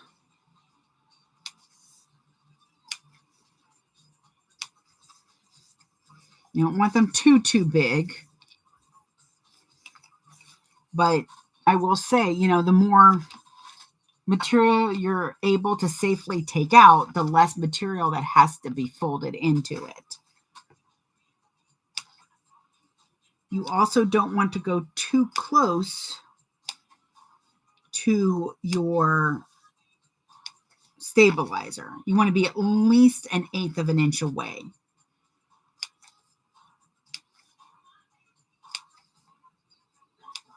I have found that if I'm too far away, though, I still have that problem where it doesn't want to fold over right. Oh, this is going to be fun when I'm having to, yeah, I'm definitely going to have to do a couple of these at a time. My hand's already starting to hurt a little bit.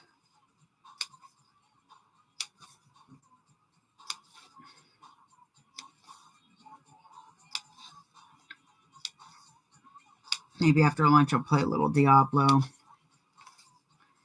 Kind of rest my hand and my head a little bit. All right, so we got little sprinkles. So this is what we have now. Nice little triangles. There's my, so the way I put my tape down is pretty much how I just did. Here we go. Let's see. So I do one continuous loop, though. It's a little bit easier because I'm not having to do that little weird dip. So I start at one edge. And again, I'm putting the tape along the edge of everything, even the little triangles.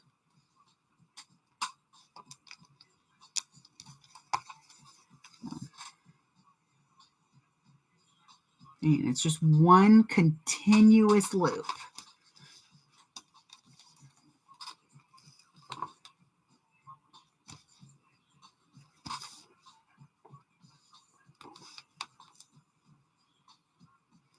And as always, what I don't finish today on this, I'll make sure to save this one that I'm working on to finish, that y'all can see it. And I'll even do the zipper installation on the sides instead of leaving it like I have, because those 10 that I did are out there waiting for their zippers to be pushed in.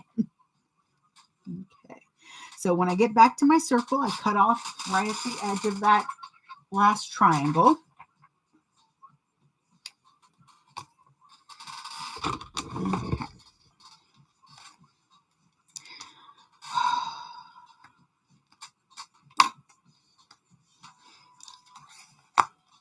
Okay. Then I go along with my scissors and I clip right at the edge of the unclipped edges. So where there's no triangles, that's where I clip it, right there.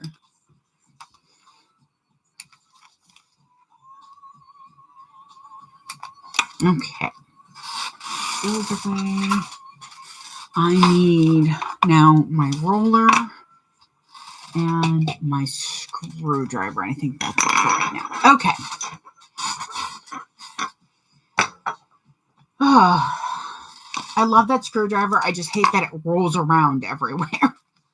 So I start on the top and bottoms. I'm going to take the backing off of that piece.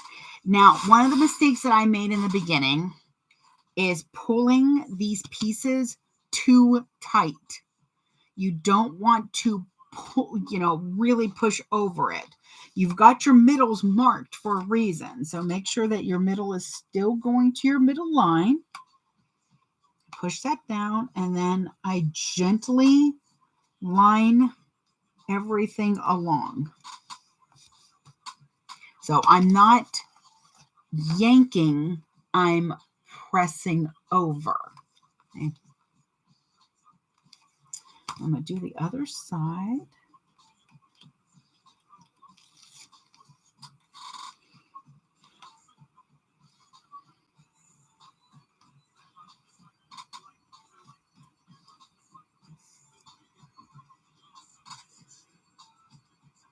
Okay. Now you'll be able to tell if you've been yanking it over because this won't be even anymore. So this is as even as you cut it. Then it's an extra step, but it's for my poor sanity.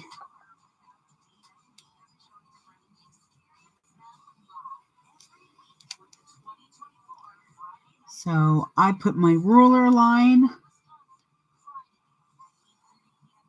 along one of the connection for my contrast. And I just make sure that everything is nice and even. And if it's not, this is the time to fix it. Oh, thank you. I just got them redone. So it's a pride party. So I make sure that from here to here is an even distance, and the same goes from here because I know this is even because I checked it like 20 times. Okay. Now I'm going to fold in my sides again, making sure that I'm not yanking in. I'm just pushing over. I'm wrapping it, not strangling it. And I'm also making sure that my midpoints line up. Because I'm going to be using these points to put my, I'm going to be using these points for putting in my zipper and stuff.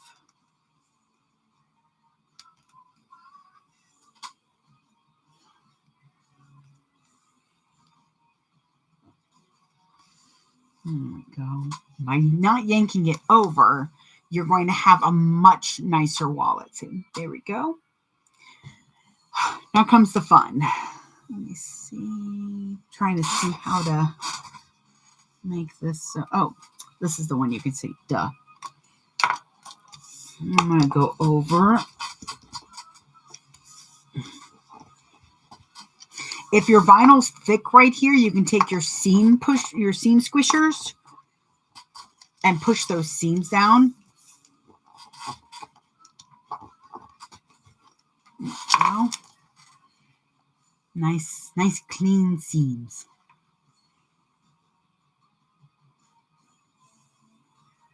Oh, Jess, I'm happy that you were able to get one done. Yay! That's what I want to hear. That you tried and you're ready to go for another one. All right. So, corners. Corners are fun. This is where most people have a little trouble with. I've got an even number here, so I'm just going to pick one that's in the middle. one of the ones in the middle. And with my screwdriver, I'm going to push that one down. And then I'm going to push that one. So I'm going to push those two middle. And then I'm going to start on the outside ones. Your outside and your very inside should be the ones that you do first. Because when you do the ones by your straight edges here, you want to make sure that those line up so that your straight edge isn't doing this little dip into your curve. So it's not going here, dip down, and then around. Because I couldn't figure out, when I first did one of these, I couldn't figure out why my inside was so much bigger or was almost the same size. And it's because I really yanked in everything. So with the screwdriver, I'm going along the edge of where the pieces are cut and just kind of like pushing them down. There we go. I'm going to take my seam roller and really go over them. There we go. So see, if I had pulled this triangle in too much, you would see this line and then a wee little dip and then go around and then another wee little dip and then up. So it looks like it's kind of pinched there, and you don't want that. You want that continuous line to go around. All right, now we get to do it 3 more times.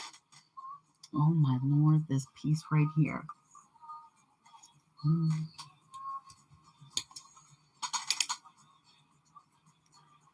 Okay. But that is why I put the tape, see, on the clips, because if you put it like here or on the bottom, these little points are going to try to pull off. You're welcome, Jess. Every once in a while, like with a bound bag that I made with Amber, she was like, I was like, oh, I start on the side when I put the binding in so that you can't really see it that much. And she's like, oh, well, I put mine in the zipper. And I'm like, I felt so, I did. I felt dumb for not thinking of it because I was already going down that path and I didn't think that far.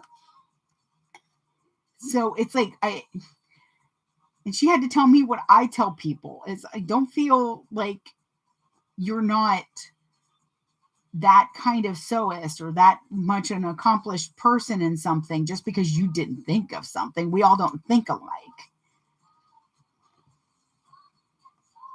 There we go. Because like I said, my first thought process when making these was to just yank this over it to make sure that it pulled really nicely. But I realized that was overdoing it. Okay. And normally I'll give these like a few hours after I'm done under a really heavy book and work on, and you know, go to lunch or something. Oh my goodness. I'm so sorry, Cindy. The problem was I didn't hear you. Okay, let me see if I can move the camera a little bit for y'all. Maybe that'll be a little bit better. Boop. I'm still new to some of these camera angles and got devices all over the place here. Oh, no, not too much. There we go.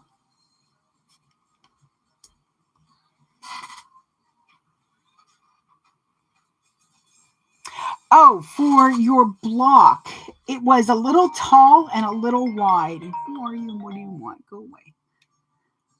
Your block was a little tall and a little wide. And what happened was when he was putting your name on the block in the system is he must have hit something and it just enough, just a few millimeters, but it widened everything. So if you have any trouble with like your classic zip around wallet block, just let me know. I mean, if it's not fitting your wallets, send me the measurements. I just want to make sure that you've got the right one, because I want to make sure that it's the problems on our end. Because when I was first making these, my blocks definitely were too long, and I realized it's because I was pulling in too much of the material. Hi, Deborah. All right.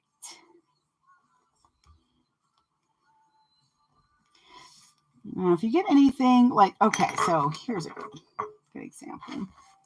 So let me see.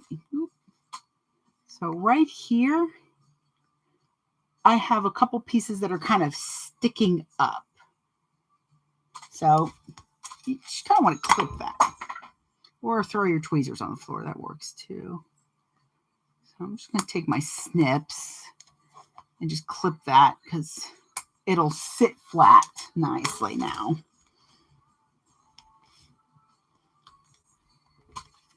But there were only 5 triangles on this one, and the rest I think had, actually this one had 4. This one had 4 actually.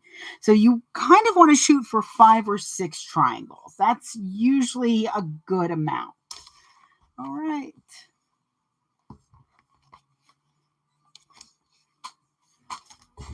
I'm trying to get,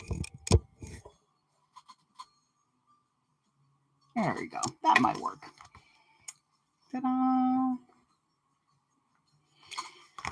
And I was using the StreamYard for tube and gram, but the problem is that unless you pay like $25 a month, you only get a certain amount of hours per month, and I will probably do that in 2 weeks, the amount of hours that they allow. All right, so that looks really nice. I like how the corners are looking. Everything's go away. At least this time it said telemarketer, so I can. All right, though. Again, this is where you want to check your corners. Make sure everything is sitting properly, which I need you to move up just a little bit.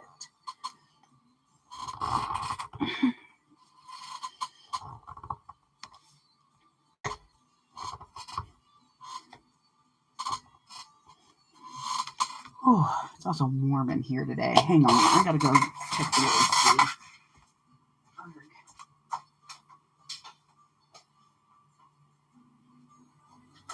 Okay, that should help a little bit. Also, drinking might help.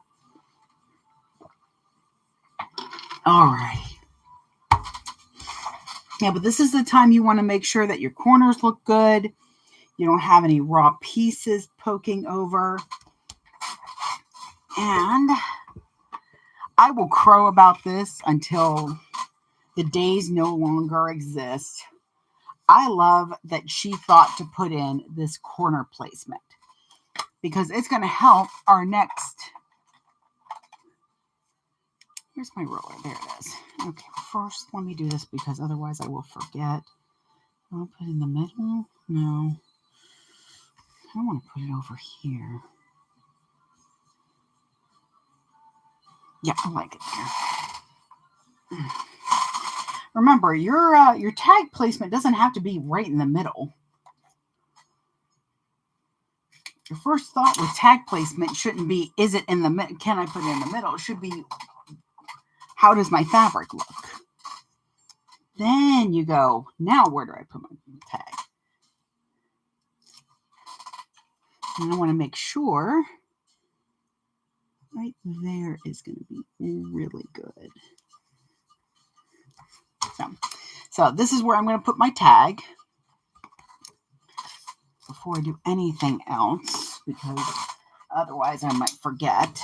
I'm going to sew on my little tag backing. Come here, you.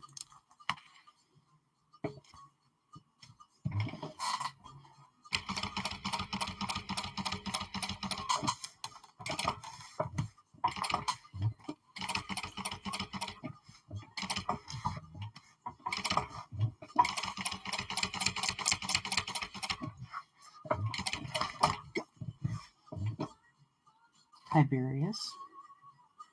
I feel like we both need a nap if you're going to be doing that.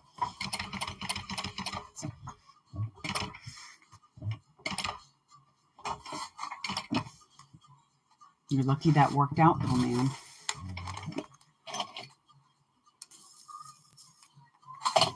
All right.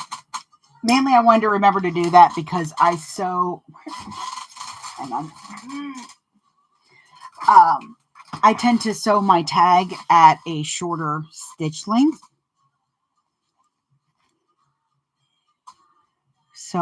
But it's not a stitch length I want to use for the rest of the bag.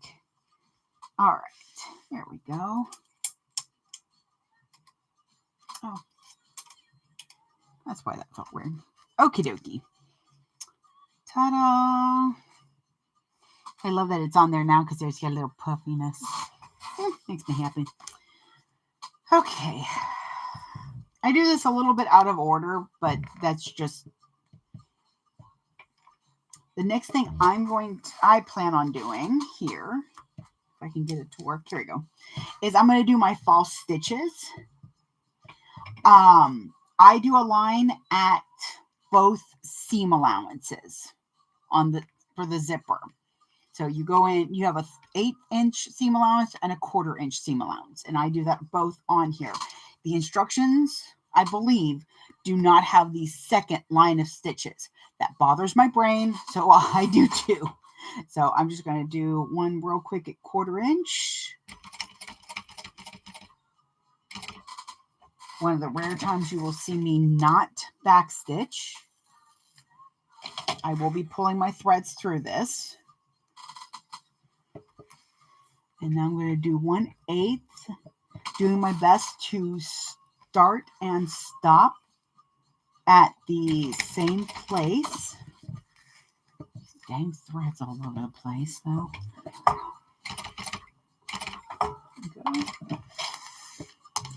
I don't go overboard with the length of my threads. She does pull her threads long enough that she does tape in the middle of it. Perfectly fine. You do you, boo. However you feel comfortable with your stitches. I'll show you what I'm going to do in a few moments. I measure with my heart. I go just right under my top stitching.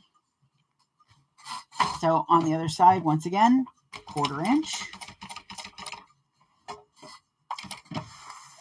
Now you want to make sure that you're putting it in a proper place. I have where I have it because when I do my back stitch to connect these stitches with the zipper, it's not noticeable or as noticeable. There we go.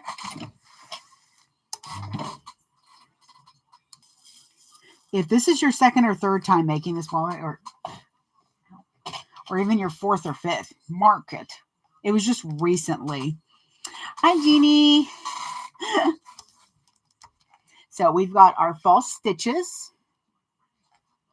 Okay, they looked really close together on the camera for a moment there. But see, there's one, and then there's two, and same on the side. Oh, thank you so much, Jeannie. I appreciate it. I am trying really hard to get a new chair because, boy, howdy, this one's hurting my butt.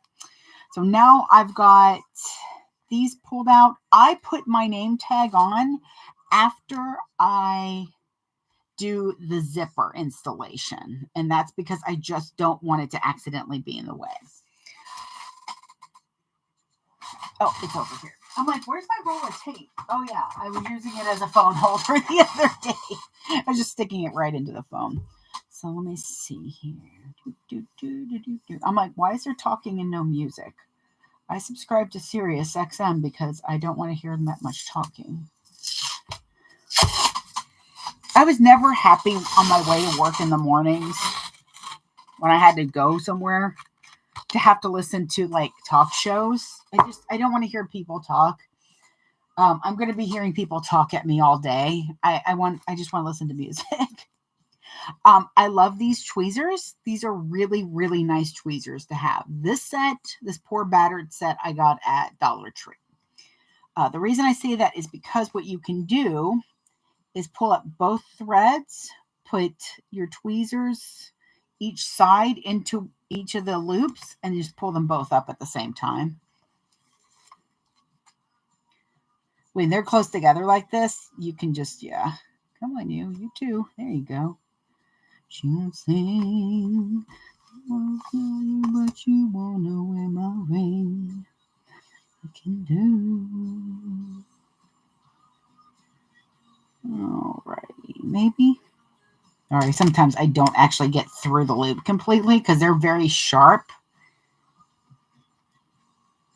I will say I'm pretty impressed with these tweezers because, like I said, I got them. Come on, you. I got them at Dollar Tree, and they have lasted a lot of work and stuff. Okay. Where are these? So I'm going to take a piece of, a couple pieces here, actually. Go. So I'm going to take my threads and I'm going to pull them to the side and tape them. I'm using the length of the tape to match the length of the thread.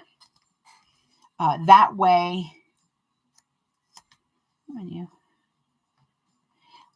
they have the most coverage. Now, I'm not too worried about these right now. They're going to get taken care of when I put the tag in. Come here, you. And this is paper tape. I still need to find something comparable on Amazon for y'all as well. Because I get it at U-Haul, and my husband's a manager, so he gets a discount. So, yeah. It's cost effective for me, definitely. All right. So we have our false stitches set up. Cindy, the machine I use the company's called New Tech. It's a GS0303. I think I'm going to make him a little word bubble that says that. That way folks don't have to rely on me to catch the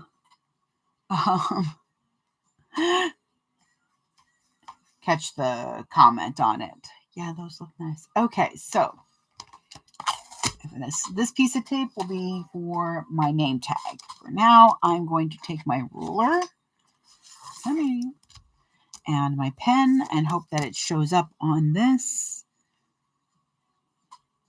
Because you can use a regular just a regular ink pen. It just needs to be something you can see. Which that can't be seen. Let's try a silver. Because I can just barely.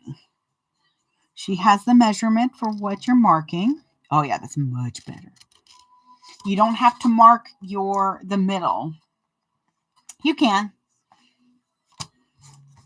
Because if you're not doing the contrast piece, then you can just mark that whole side. It's not going to be that big of a deal. Perfect. Yes.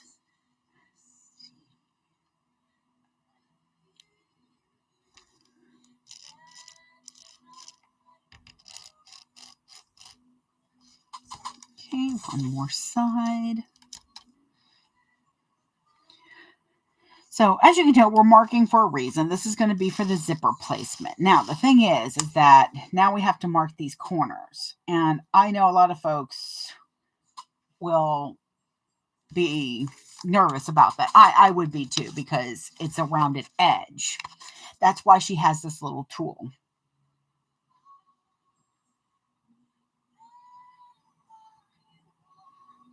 On the hunt for some purple. Oh, I just got this from Warehouse Direct.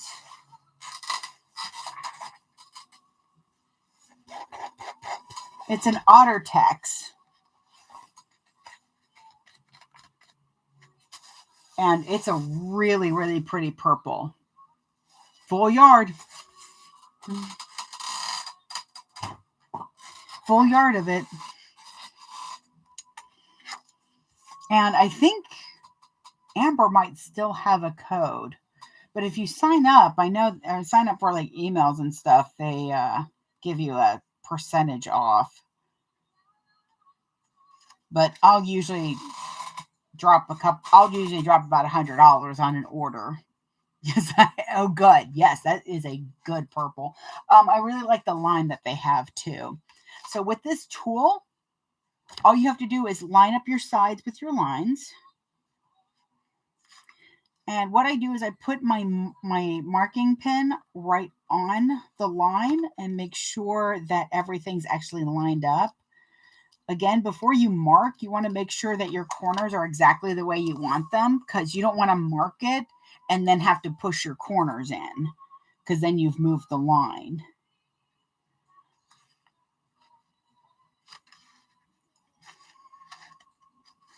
What does the heart go on?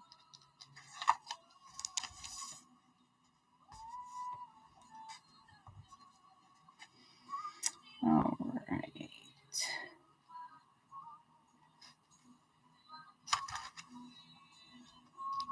So I'm just marking these corners. Got one more. One more corner.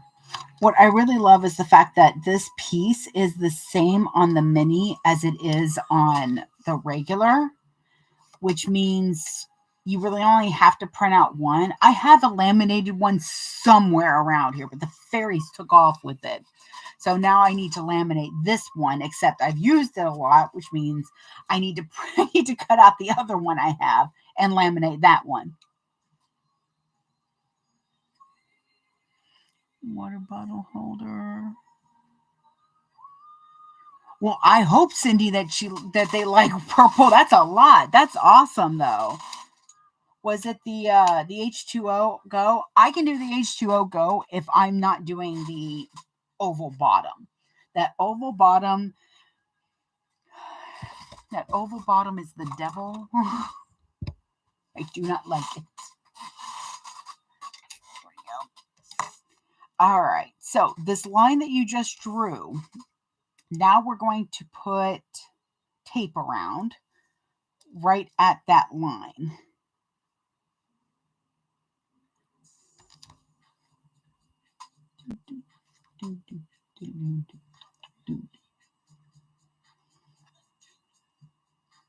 As I'm going around the curve with my tape, I'm pushing it down, because that's going to also help to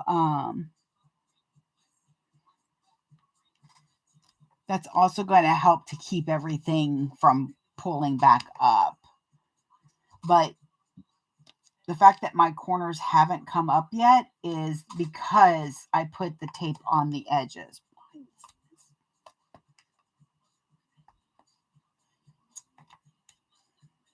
Okay, where are you at? Sorry, I've got a little piece here that is just being a little butt. There we go. It doesn't help that my OCD comes out real freaking hardcore on the wallets, because there's a lot that I could end up spending like 20 minutes on just each corner. Hey, Gary, we are currently working on the classic zip around wallet by Maggie55. In my bio is the link tree, and on the link tree is the link to. I feel like I just said link 20 times in a row. Next thing I'll be just spouting Zelda this and Zelda that. But yeah, the link for the pattern is in my link tree. Oh God, one more time, link. You ever feel like you say a word too much in a span of like 5 minutes? And then it starts to sound weird to you.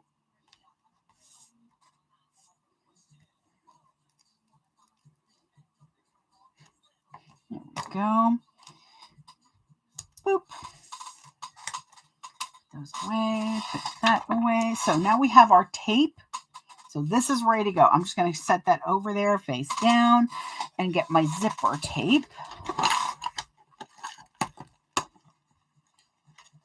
I cut my zipper tape about, I want to say, an inch, maybe 2 inches longer than what she has. That is just my own paranoia. The length that she has in the pattern is fine. It is perfectly fine. There's absolutely no reason for the extra. I'm just that person.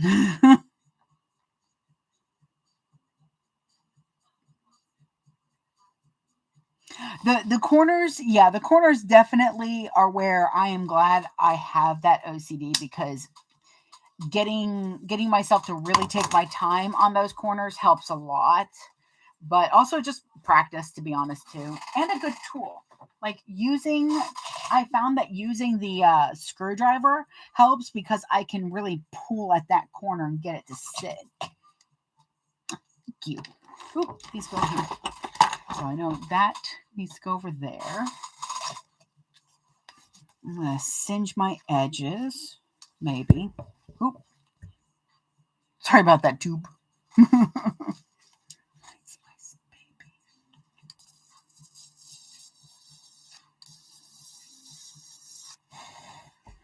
sure that doesn't catch fire. Okay, so let me get my marking pen. Now, definitely, because this is a printed zipper tape, I want to make sure that it goes back into the lines. So, back into the image. But I've also found it's a lot easier with this bag if it's got 3 points of contact. So, I'm going to mark my centers.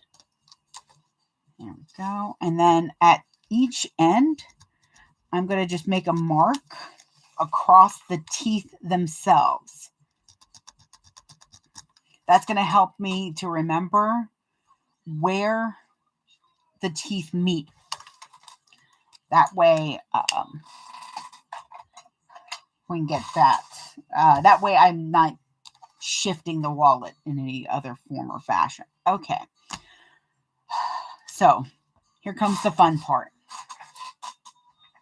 You know what the funniest thing is? This was the hardest part of this whole wallet. I promise you. Once you get to this part, it really is downhill. It is. I promise you. So, audible gasp. Split the zipper. And we're going to take one side of our zipper. I'm going to get these threads out of the way.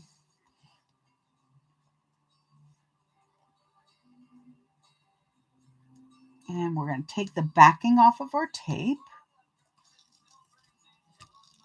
Make sure that, so I don't just yank the tape off. I do push down for a second back on those corners, so that when I pull the tape off, the tape doesn't lift off the corner, and then I don't have anything sticking there for it. Okay. The only point you have to really worry about, there it is your middle point. So I'm going to put that down up against my line.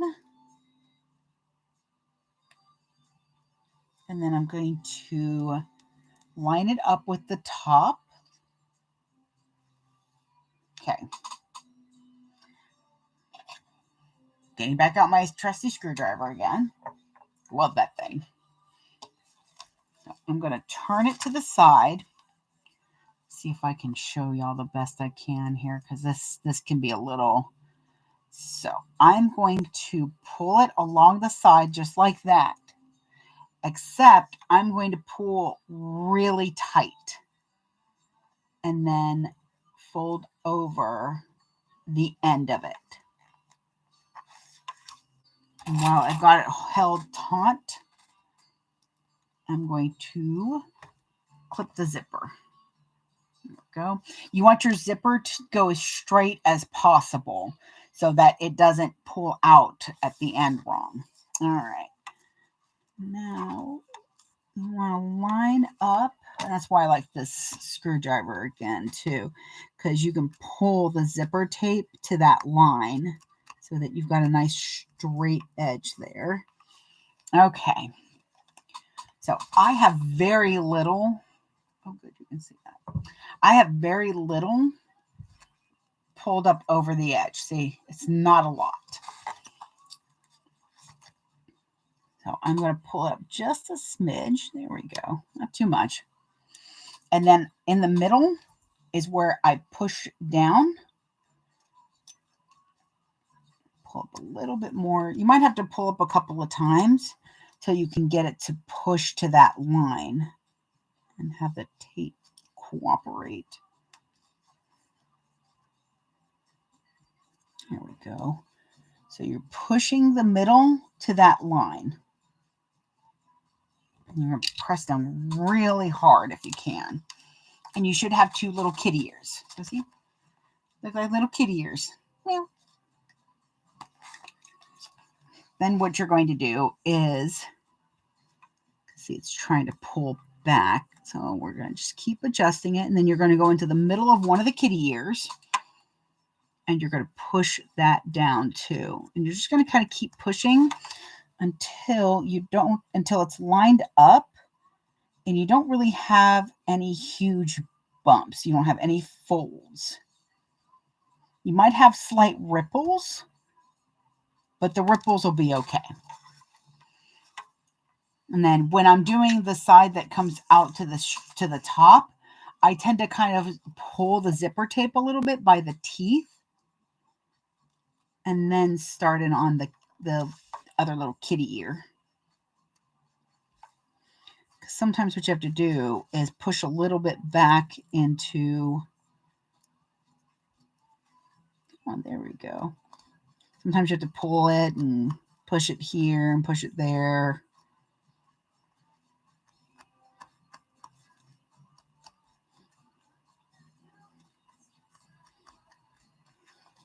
And there you go.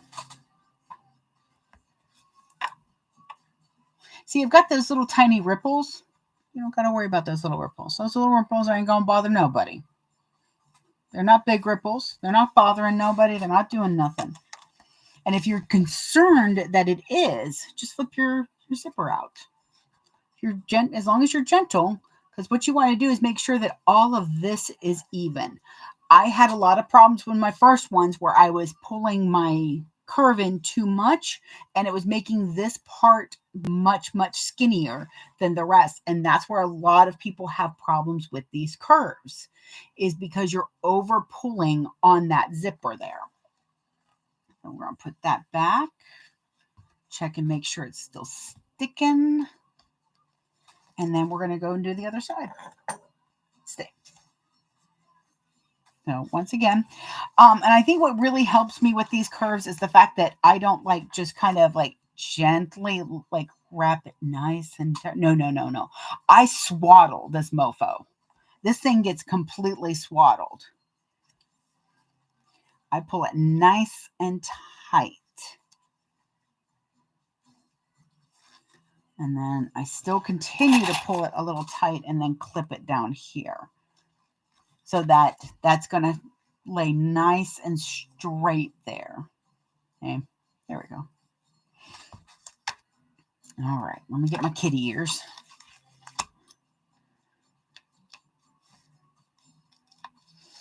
And the nice thing is this is taped on. If you don't like how it looks, pull it off and redo it. This is where you fix the problem before it becomes a problem, or it becomes a sewn problem. And then it's sewn uncool. Come on, you. Because it feels like you need to put more zipper there than you. It just feels like it's not enough. It does. I promise you it is. I've been using my wallet for almost 6 months straight now. And the zipper has been perfectly fine. Perfectly fine, as Eartha Kitt would say. Now listen, I love Julie Newmar as a cat woman, but man, Eartha Kitt just had it. She was my sassy queen in that. If you have no idea what I'm talking about, ouch. But also, it's the OG Batman show.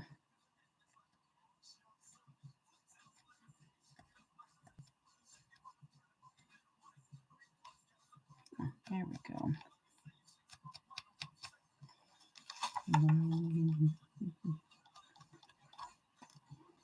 Okay. All right. So I feel confident in these. I feel like these are going to be nice.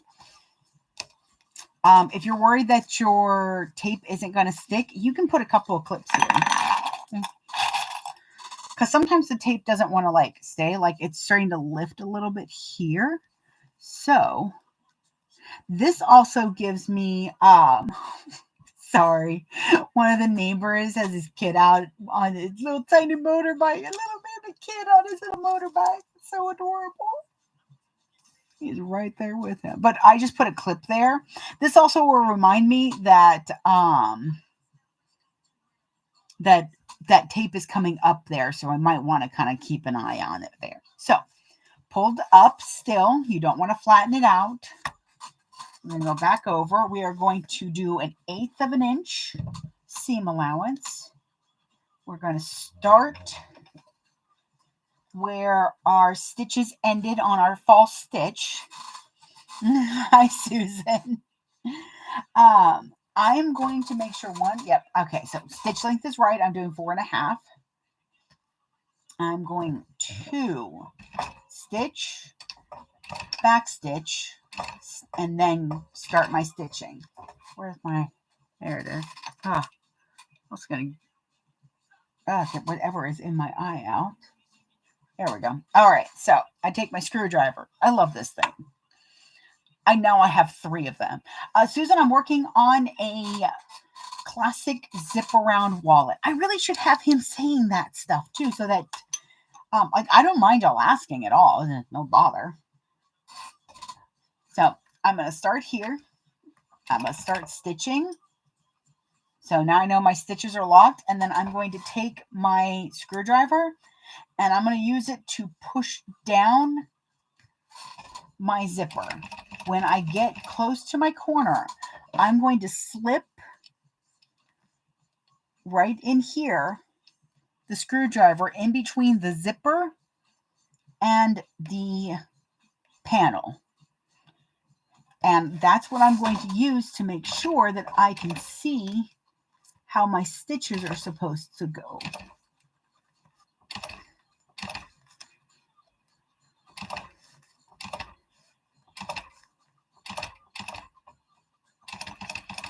There we go. Now I have to keep an eye on myself, because what I will sometimes do is I'll just go zooming across this straight edge. It's so easy because you're like, oh, but I'm so careful. Nope. You have got to be careful. Let me see. When you remove your clip, make sure you're opening it all the way and then pulling. Otherwise, you're going to pull your zipper tape. Let's see, 1/8 from the edge of the zipper tape. No, 1/8 from the edge of your panel, not the zipper tape itself.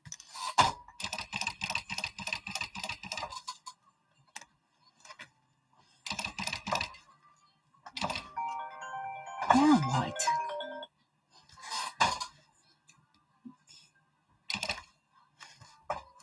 Because you want to be careful you're not pulling the zipper tape too much on this first go around, because you don't want to distort it. There we go. Okay. I'm going to keep my threads long because I am going to pull them to the back, even with back stitching. All right, let's take a look. Pull that out a little bit. Oh, that looks nice. I like that. I'm always concerned when I do stuff live that I'm going to be like, so you do this, and then you're like, yes, but Liz, it looks awful. And I'll be like, yes, I know. But no. So again, one of the things you want to make sure to, here we go, want to make sure to do is that your zipper is nice and even all the way around. in this curve, this is where folks get tripped up, is they pull that in too much. So when you're putting it down, make sure that you're not pushing this past that 1/8 inch line, or that line that you put on here. And then when you're sewing it on, you're sewing 1/8 of an inch from the edge of your panel, not from the edge of the zipper tape. Wow, I guess everybody's decided that it is a good day to be walking. I don't know why. I mean, I don't like being outside. I'm a cave goblin. I am a cave girly. I am inside all day. That's my name. Inside day. Oh, mother of God, why did that hurt? Hang on, I gotta get.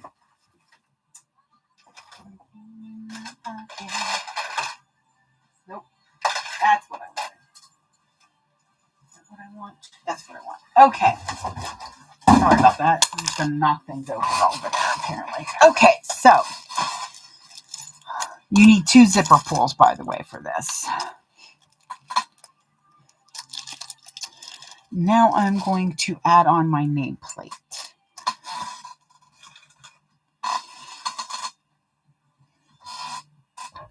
Stay, because I've got my tape. Okay.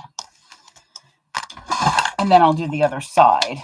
I just don't want to get it zipped up and then be like, well, crap, I forgot my nameplate.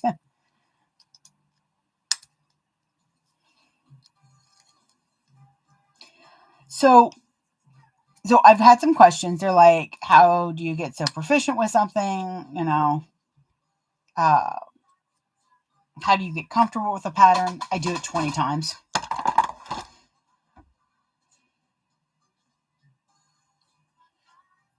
Oh, walking. I don't mind walking. I just don't like being out there. There's nature and air, and it's warm, and I don't like being warm. I don't mind in the winter. When it's nice and cold outside, I can go outside. I can be outside. It's fine. Which is hilarious because I do like the thought. I used to garden all the time, but then I decided I just didn't like being outside. All right. So I center that and then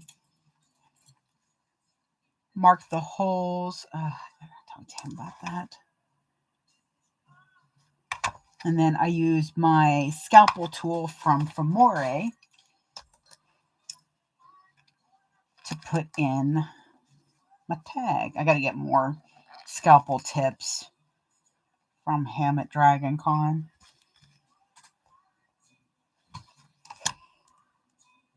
Okay. So what I do with my threads,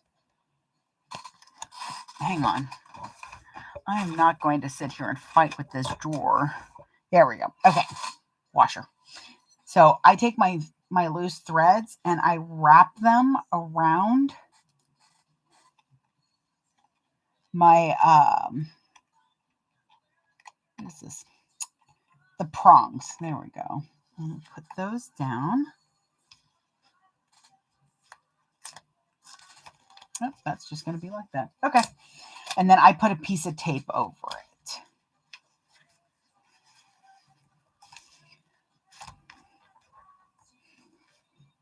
There we go. And then I have that side all set up. I love how that looks. That looks good. All right, let me pull these threads to the back real quick. Come on, you. There we go.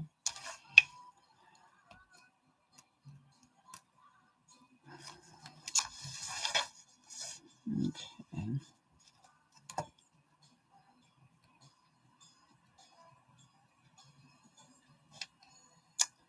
I will say this is one of the reasons why I hate, there we go, pulling threads to the back, because sometimes they just don't want to come.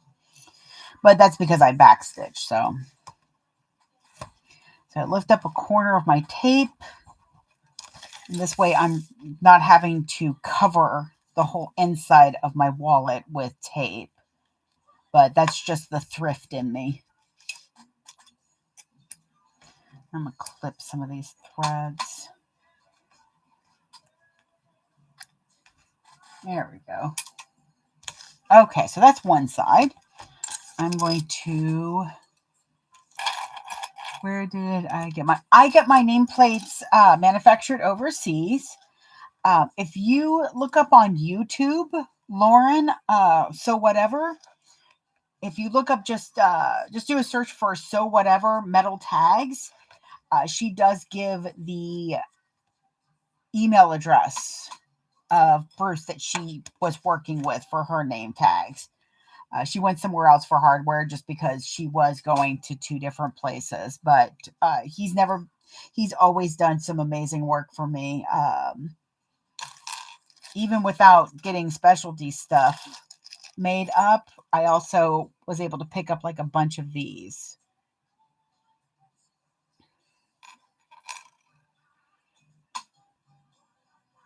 Cindy, I agree with you. Me and Summer aren't friends. And the thing is Georgia summers are kind of mean because it takes a while for us to get warm. The problem is, oops, sorry about that, tubes.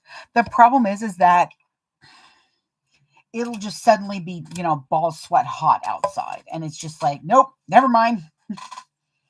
Because it was 70, 75 for like months. And then the last couple of weeks, it's been in the 90s suddenly. I'm just like, really? Really? That's how you're going to do me? So mean. There we go. So once again, we're going to go on our top. Anybody else? Make sure that that's nice and straight on there. Okay. Sometimes it feels like the zipper tape kind of does this little wobbly, wavy thing. If that happens, just look on the front. Front looks good. Front looks good. Then it might have just been that I stretched the tape a little bit. It happens. Okay, so I get the question sometimes, how tight do you know? How tight is tight? So what I do is I actually pull this curve underneath. It's really hard to show y'all. I'm sorry. Let me see if I can show on this side. So I do kind of that to where there's very little on the top. I pull it tight and then push that edge over to the edge of the tape. Pull the tape around and go behind still and clip the end. If you go in front, you're going to be pulling the tape above it, and that could mess up your curve.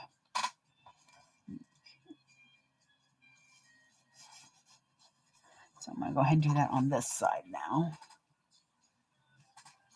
There's my clip.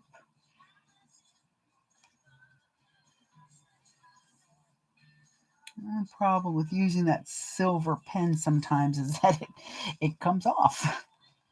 It's a double-edged sword because it's great that it comes off, but oh crap, it comes off. All right, where'd you go? What is this? Where'd this come from? Random stuff showing up on here. Where did that come from?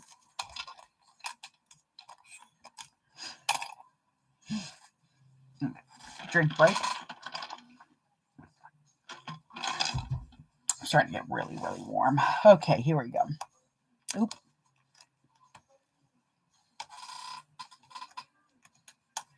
Okay, in memoriam for one of the clips. And by the way, I have not found anybody that manufactures these clips not to break after a certain stress point. They are plastic, they are thin. However you treat them is how long they're going to last. It doesn't matter if they're amazing glitter clips, which I have a lot of those too, or if they're the inexpensive ones, which that's what I need to put in, is the ones I get off of Amazon, because I do like the ones I get off Amazon too, because I break them so much. But sometimes you want sparkle in your life. Now, if only they would mate. Maybe if I leave them in there like this, they'll just pre-produce more. Bury them in there. They get a little privacy. I don't know. I don't know what's wrong with me. There we go. Okay, so now we're going to try to tug that up.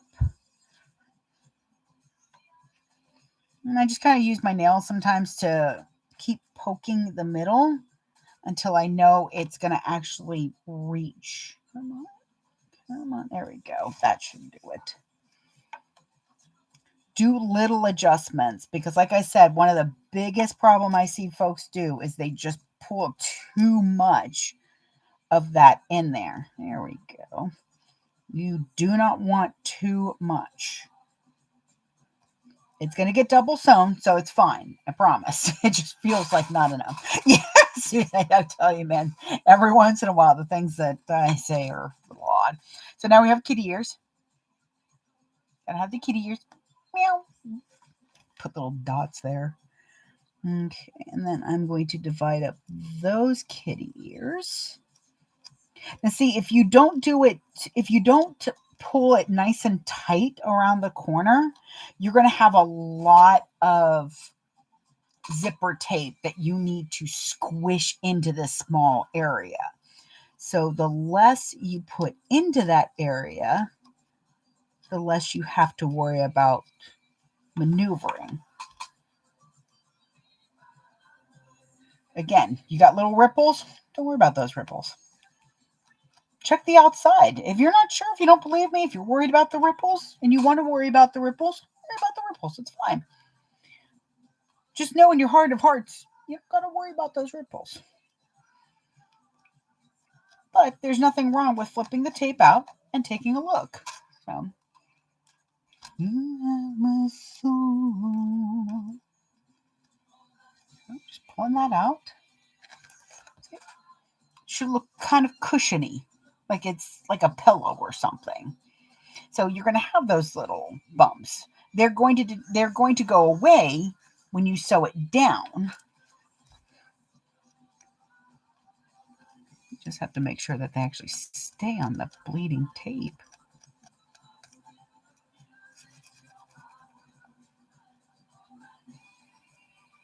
There we go. Okay, now on to the other one.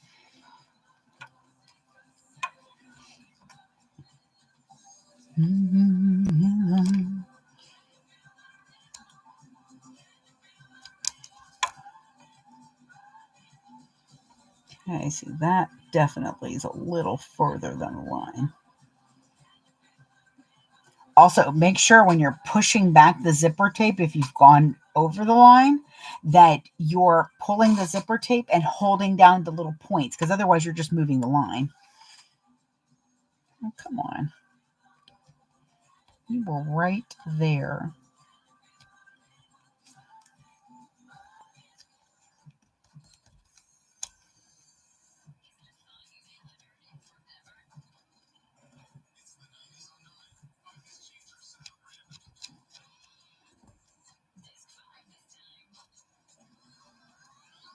There we go. Okay, I think I got that.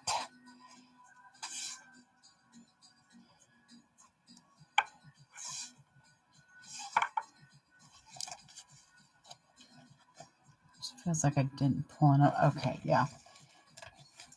Again, one of the issues with using a silver marking pen is that the silver doesn't stay on there. I usually use a regular ink pen, but this is a dark vinyl and it didn't want to mark on it. So there we go. So right into that starting point of my faux stitch. Sorry, my chair's not cooperating with me today. So again, I'm taking my, let me see if I can move you a little bit. There we go. This way on the tubes, y'all will be able to see it on the replay. So I'm putting my screwdriver in between the zipper teeth and the shell.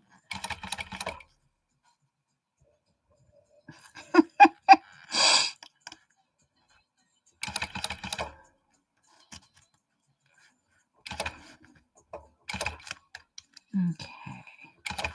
And I go around those curves nice and slowly.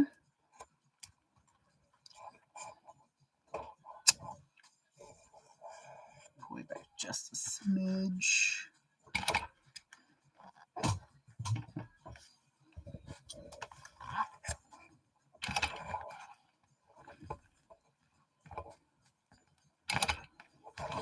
Now I know why I don't usually put you here.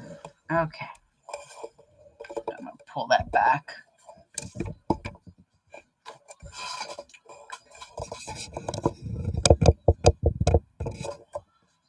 There we go. Okay. Just kind of wanted y'all to see what I meant by putting the screwdriver in between.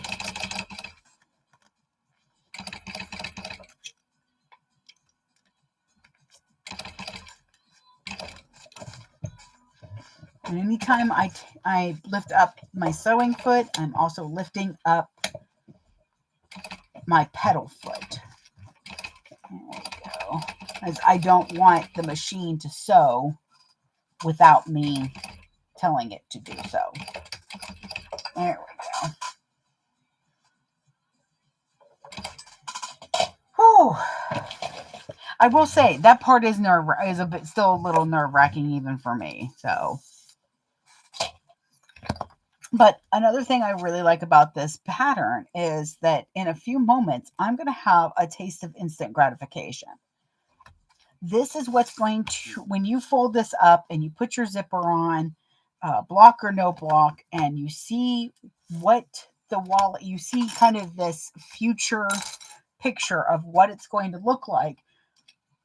It feels like that's what really spurs you on to finish it, because you're like, you know what? This is going to look amazing.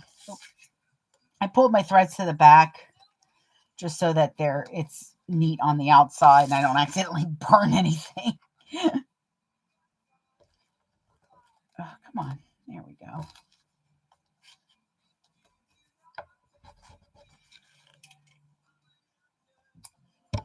Those clipped. There we go. All righty. So I'm going to push you back just a little bit. All right. So we have, check too, just to make sure.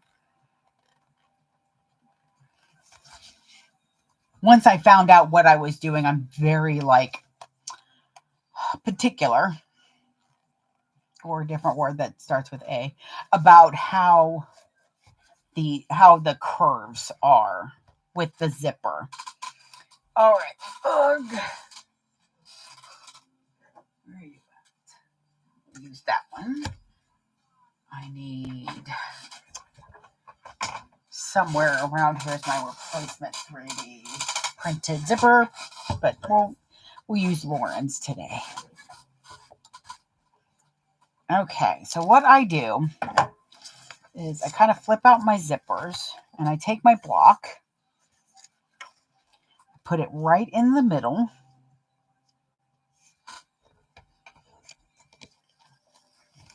and I squish that down, and then I kind of just start pressing it this way. And then I turn it around and I do the same thing. Just push up a little bit and then press.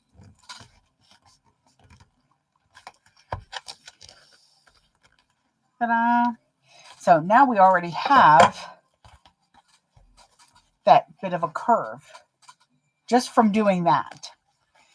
And I will be very honest, you don't need one of these blocks. However, I love how the blocks work. I believe Sue has just like either a wooden block or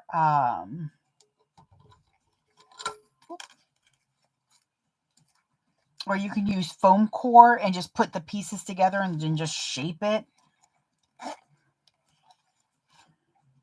Okay, my marks match up.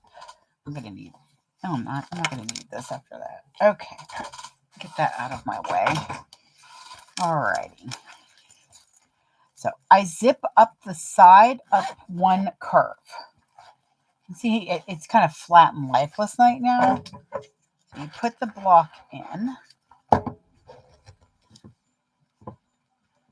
Oop. Make sure not to catch your zipper pull. Get out of there.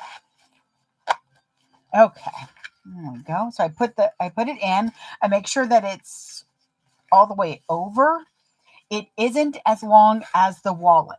It is a little shorter than the wallet so that it's not putting any weird strain on your zipper. If you find that your block is putting weird strain on your zipper, then it's not the right size. And either we sent out the wrong size or you're not making it the right size.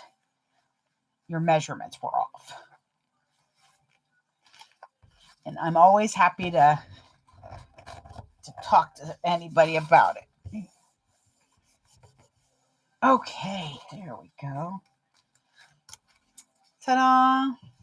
I pull the zipper completely off. I just leave it nice and sealed. What are you doing there? Okay. Make sure that everything's looking nice. This is the place that you can fix things. All right. A little wonky over here, I see. Okay, no, that's just the zipper.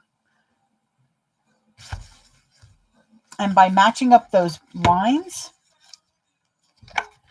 it makes these match up. Now, again, if you're not doing this part, you're not doing a contrast here on the midsection, you don't got to worry about that. But because I do, I am. But I think it looks really nice. But this is what I'm talking about. You get to see into the future. You get to take a moment and go, this is what this could end up looking like. And a part of you is going to want to finish it because you have a bit of instant gratification. Besides, the innards take almost no time, even with all the folding and the prepping. So this will be my outside pull, and then I'll have this as an inside pull because the specialty pulls for this are freaking huge. So I don't use them for the wallets. Oh, it's so cute. I also tend to kind of like, it looks like I should buy it a drink by the time I'm done handling it. And that is mainly because I'm making sure that it feels nice, that it's a squish feels good. Double checking how I think about, like, I'm always re-questioning decisions I've made.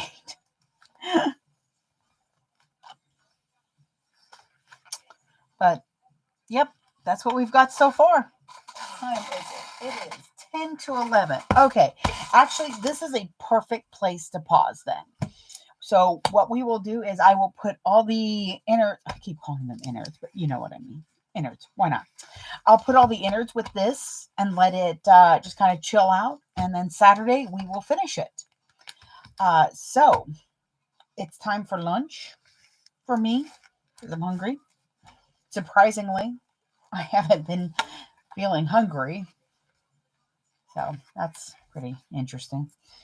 But yeah, by the way, this zipper tape is available on Fat Rabbit Supplies, same as the block on the inside. So Cindy, by the way, I do want to show you why I was so confused that yours didn't fit. Because when we print one, if we don't like the quality of it, we won't send that one. We reprint it, obviously. Well, I say obviously, but you know. So the reason I'm laughing a little bit and why I was very surprised that you said yours didn't fit is because this is yours, the first one that we did. It's wonky here, and I didn't like how that was. But it literally is. This is not the one you sent me. This is the one that was before you sent me, but it has like, it's not good enough. So I use the bad ones all the time. But I was like, how does hers not fit? And then we got it and I compared it. I was like, nope. That is the wrong size. That is definitely the wrong size. So, I mean, to me, this isn't even B grade. This is me grade, what I call me grade. It's the one that I use. Let me get this back on here.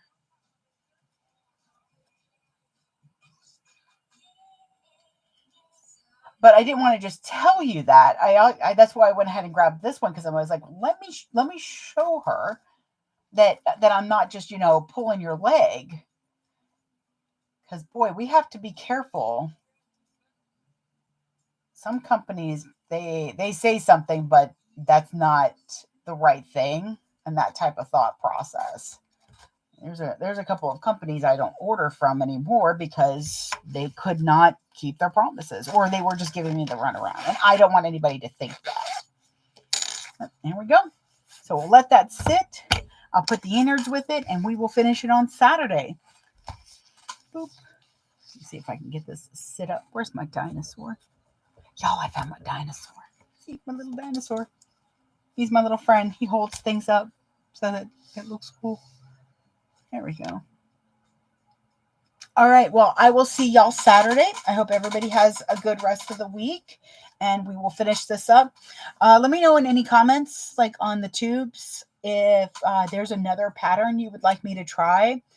I really want to make myself one of the new totes from Aura Rosa, but I also need to make Eda bags, a lot of them, apparently, and I want to make myself one, actually, too. So